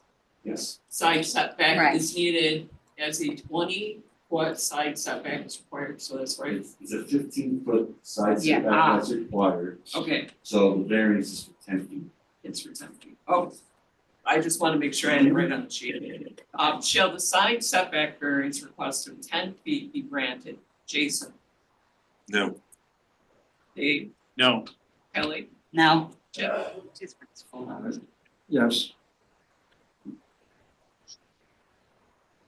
Kelly, you wanna Sure. do the reasons? When asked, the applicant actually said she could relocate the shed and lessen the variance. You know, even though it's, she has the leach lines back there, there is some room, I think, for her to relocate that. I didn't want to set a precedent by giving her 5 feet in that area. There's a lot of green space, but there are other ways to do it. So the detriment to the neighborhood was what it would be for her own personal use. Yes. There were other options basically. And it would have been self-free. Let's see. To cover everything. Alright. Okay, Sandy Cove. They really made some significant changes to this. To really, I think, obviate major things pointed out by the planning board and by the PCB. Well, that lot is kind of. It's a weird lot. That lot is just like the rest of that neighborhood, you know, but if you look at their parcel in comparison to some of the other ones. I mean, lot coverage and all the other things, I mean, they have a better lot than, you know. So, More space than anybody. yeah, he's got more space than anybody. It's certainly not out of the character of the neighborhood to grant this variance. And it's, Call the question.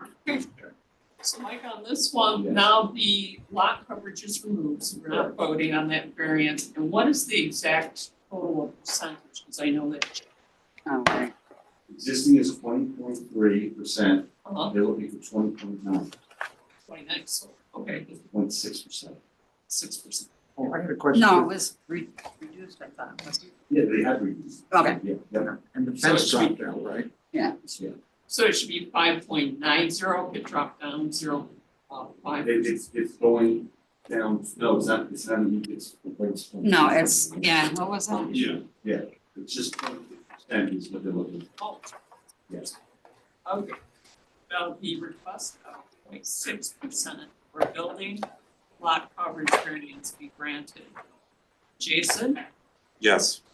Dave, yes, Kelly, Yes. Chip, Yes. Based on the advantage to the applicant outweighs the detriment to the neighborhood.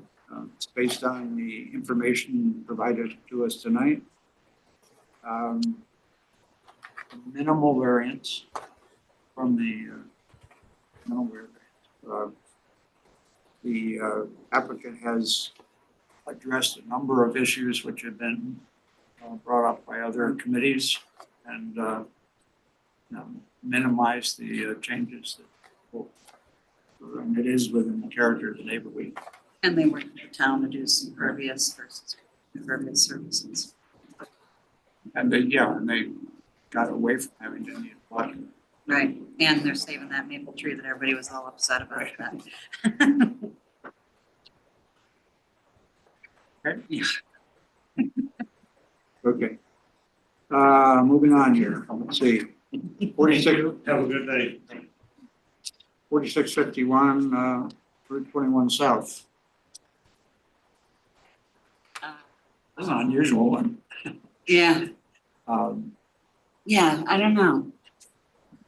There's not really a lot that, I mean, nothing can be built on it. Right, I mean, like, this is different from creating a flag.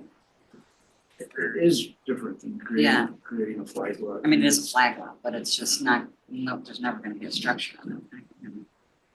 There won't be able, No, there could be. It could be. there could be, Absolutely. but Well, then I mean, it's wetlands through the there, middle. it would be, you would be creating buildable lot. It would be I'm not buildable? saying, I'm not saying you can't, there's where, that is goes as nice. This guy might not build on it, but that's different It'd be than. difficult to build that up. Yeah. We do. And it would be difficult, but this variance creates a buildable.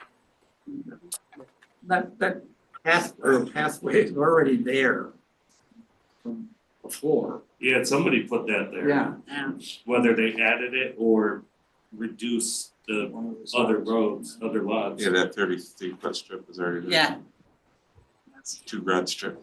I thought maybe you could carve off of his property or some, you know, like. Yeah, that way, but- Enough to get the 55 through. I'm not sure that our interest as a zoning board is to create an approved lot out of a lot like this one. I'm sorry, it's so far out of compliance in just about every way, shape, and form, and I mean, I can And see it. we're always trying to not create flag lots. I mean, that's, I think pretty much every time we've ever had a. As the lot sits right now with, he thinks he can buy it eventually. There's opportunities to do something with, build something, but unless he buys more, I mean, that's like shaving off the back end of it. Of what? Yeah, we were waiting for you to finish that. I was like, I just think it's just it's a nonconformity that I don't think helps anybody. and it is But the self-created, excess point already It exists. will exist forever. Yeah, yeah, yeah, so. right. And I told him forever, so he already knows. Well, he said it, he's asking a lot. Yeah. What do you think? You're. I don't know, in favor? I guess it just. You know, as I just looked at the map there, the site plan, I mean, the thing's there already. That's, Yeah, certainly limits what it can't be the achieved owner by now other can do means with it. unless he buys the whole lot at once. Let's what? Unless he buys the whole thing at once. which Yeah, yeah. Isn't available to him right now.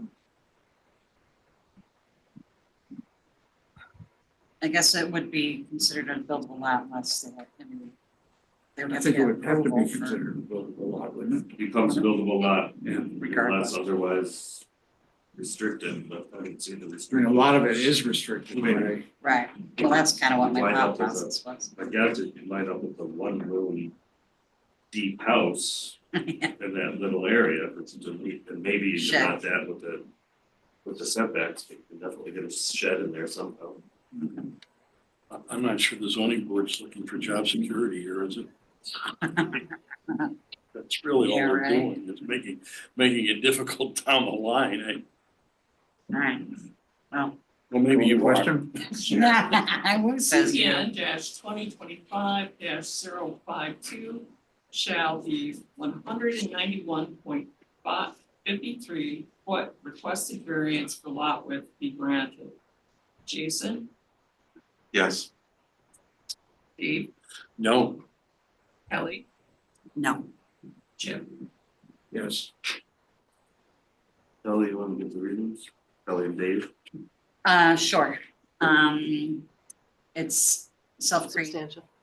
It is substantial, and it's creating a flag lot, which we love so much for the town. I think there's other ways to achieve maybe what he's trying to do. It almost seems like what we're trying to do is create something for the future that as in the present doesn't really qualify. Right. And it has a whole bunch of wetlands, so it's gonna be super, so. And that might be one thing that there is a lot of wetland. There is a lot of wetlands back there. The whole thing, actually, probably 2/3 of it was wetlands. Okay, That cover it? let's jump over since we have two people Oh, waiting here for yeah. for the Fisher Point. I don't have a problem with. I don't either. I was just confused as to how, it took me a minute to understand the whole process. So I think So I guess we need a motion to. I got a little language typed out for you, Okay. if you'd like to. that'd be great. That I thought I had sent to Mike, yeah, it should be there.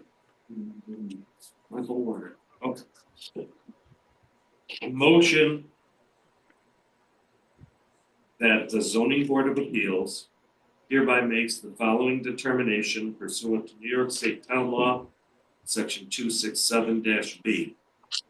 The code enforcement officer's stop work order dated March 13, 2025 is reversed in part and modified to the extent that the boathouse foundation qualifies as a pre-existing non-conforming use under Town Code section 220-107 because the foundation is a structure as defined in Town Code section 1-17 and was not abandoned under Town Code section 220-107 subsection H.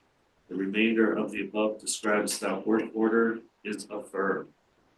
That's exactly what I was gonna say. I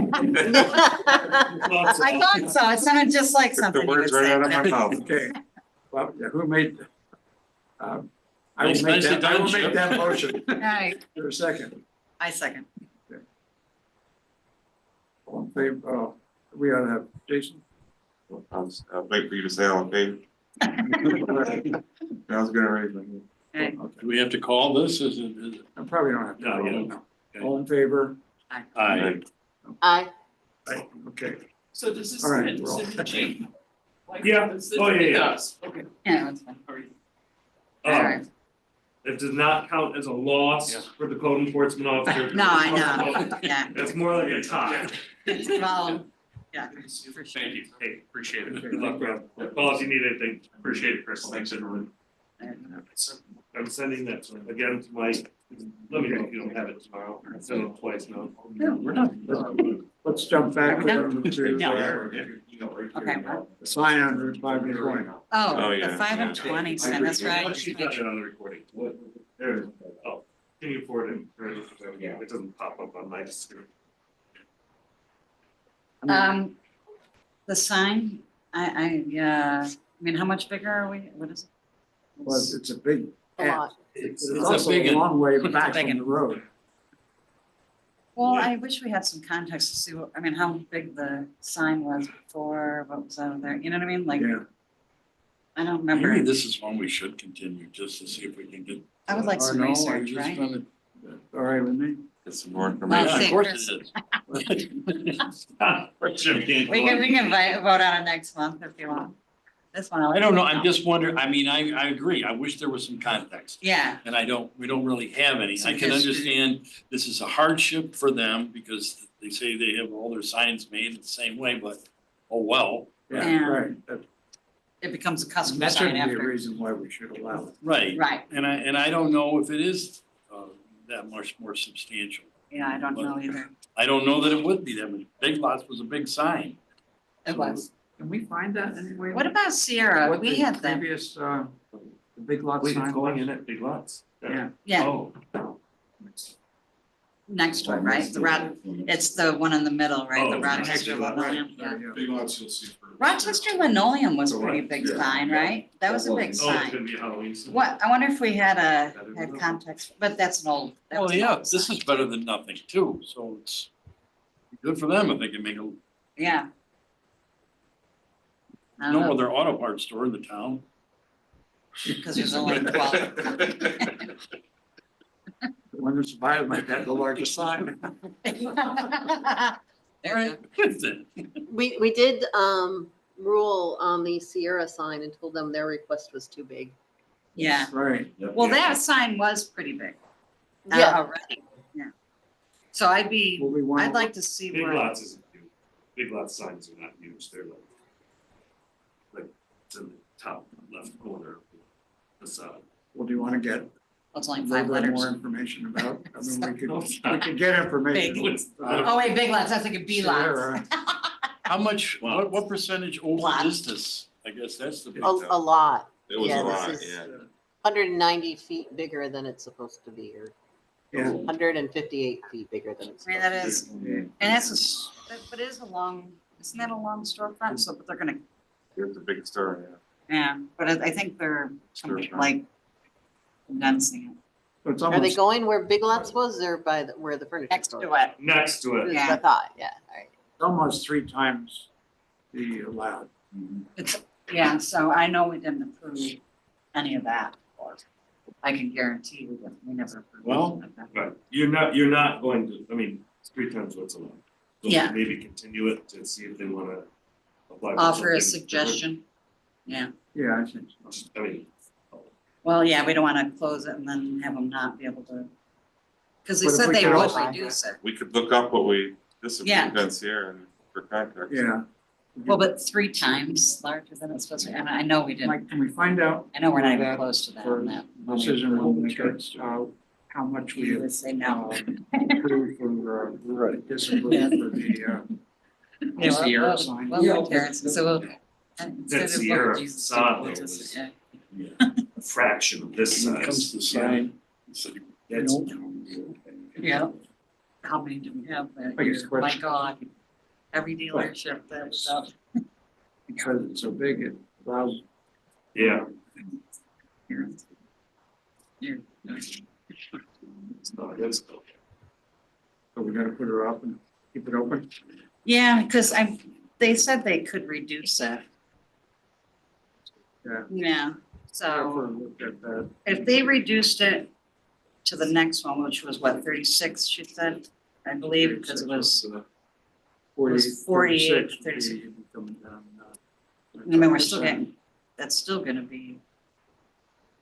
But it would still be, Bigger, right? It'll still be bigger. yeah, it'd still be bigger. So yeah, she's already 3 times as long. I'm not, I mean, Well, I That's make my a thing. motion to continue, or do we need a All right. motion, or? no? sure, On second. right, there you go, My sir. all in favor? Okay. Okay, let's see, County Road 16, it's interesting, it's put off for another month.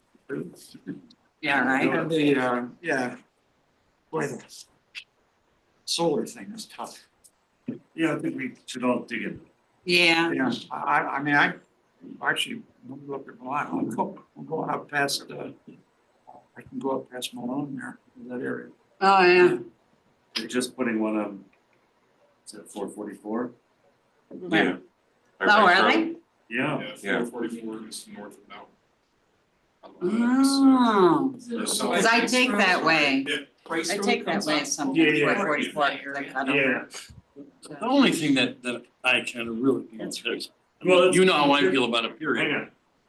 Let's. Oh, we still have Okay. that. Okay, sorry, because I think we should talk. No, sounds good. Accessory uses. Oh geez, yeah, I forgot about that. Yeah, the accessory uses. Town's considering Yeah. a law. Does anybody have any comments? Yeah, what was it? It's the I same. thought some of the, Accessory dwelling. I forget which committee it was. I would have concerns that they need to limit the size, particularly Limit size. limit the size, I mean, because the way they have it now, I think it could be bigger than the original. Right. That's so. They can what? Be bigger than what? Take this off. Really? It's restricted. Isn't that kind of what we've been like? I don't have it on my agenda. I should meet all the other. I didn't read up on it. Isn't that like what we've been Says fighting here, against? size. To have? That's not good. Yep. So. Okay. Okay. Kelly make a motion. Make Yeah, motions, that's fine. What? What are we?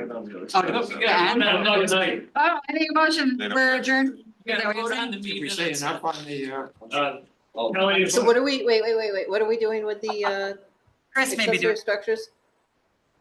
They want to propose that there's a limit on the size, right? Yep. that it meets all the same setbacks as the primary structure. All the zoning codes. Okay. Sounds good. Job, Mike. Okay. All right, thank you. Somewhere in that, they were making sure it was at least 10 feet from their original structure. Is that what they? Yeah.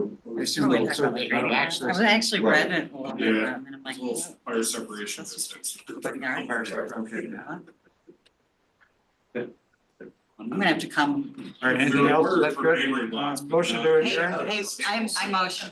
Are you going to have the minutes for this one? Oh, yeah, we gotta vote on the minutes. Oh, minutes. Everybody read the minutes? Yes, that's good. Everybody read the I move minutes? we accept them. Any changes? Okay, we're good. All in favor? Aye. Aye. Okay. All right. All right, what? Are we officially off? We're- Oh, yeah, I was gonna say, I'll make, motion. I mean, we can keep, We we can did keep make. Shannon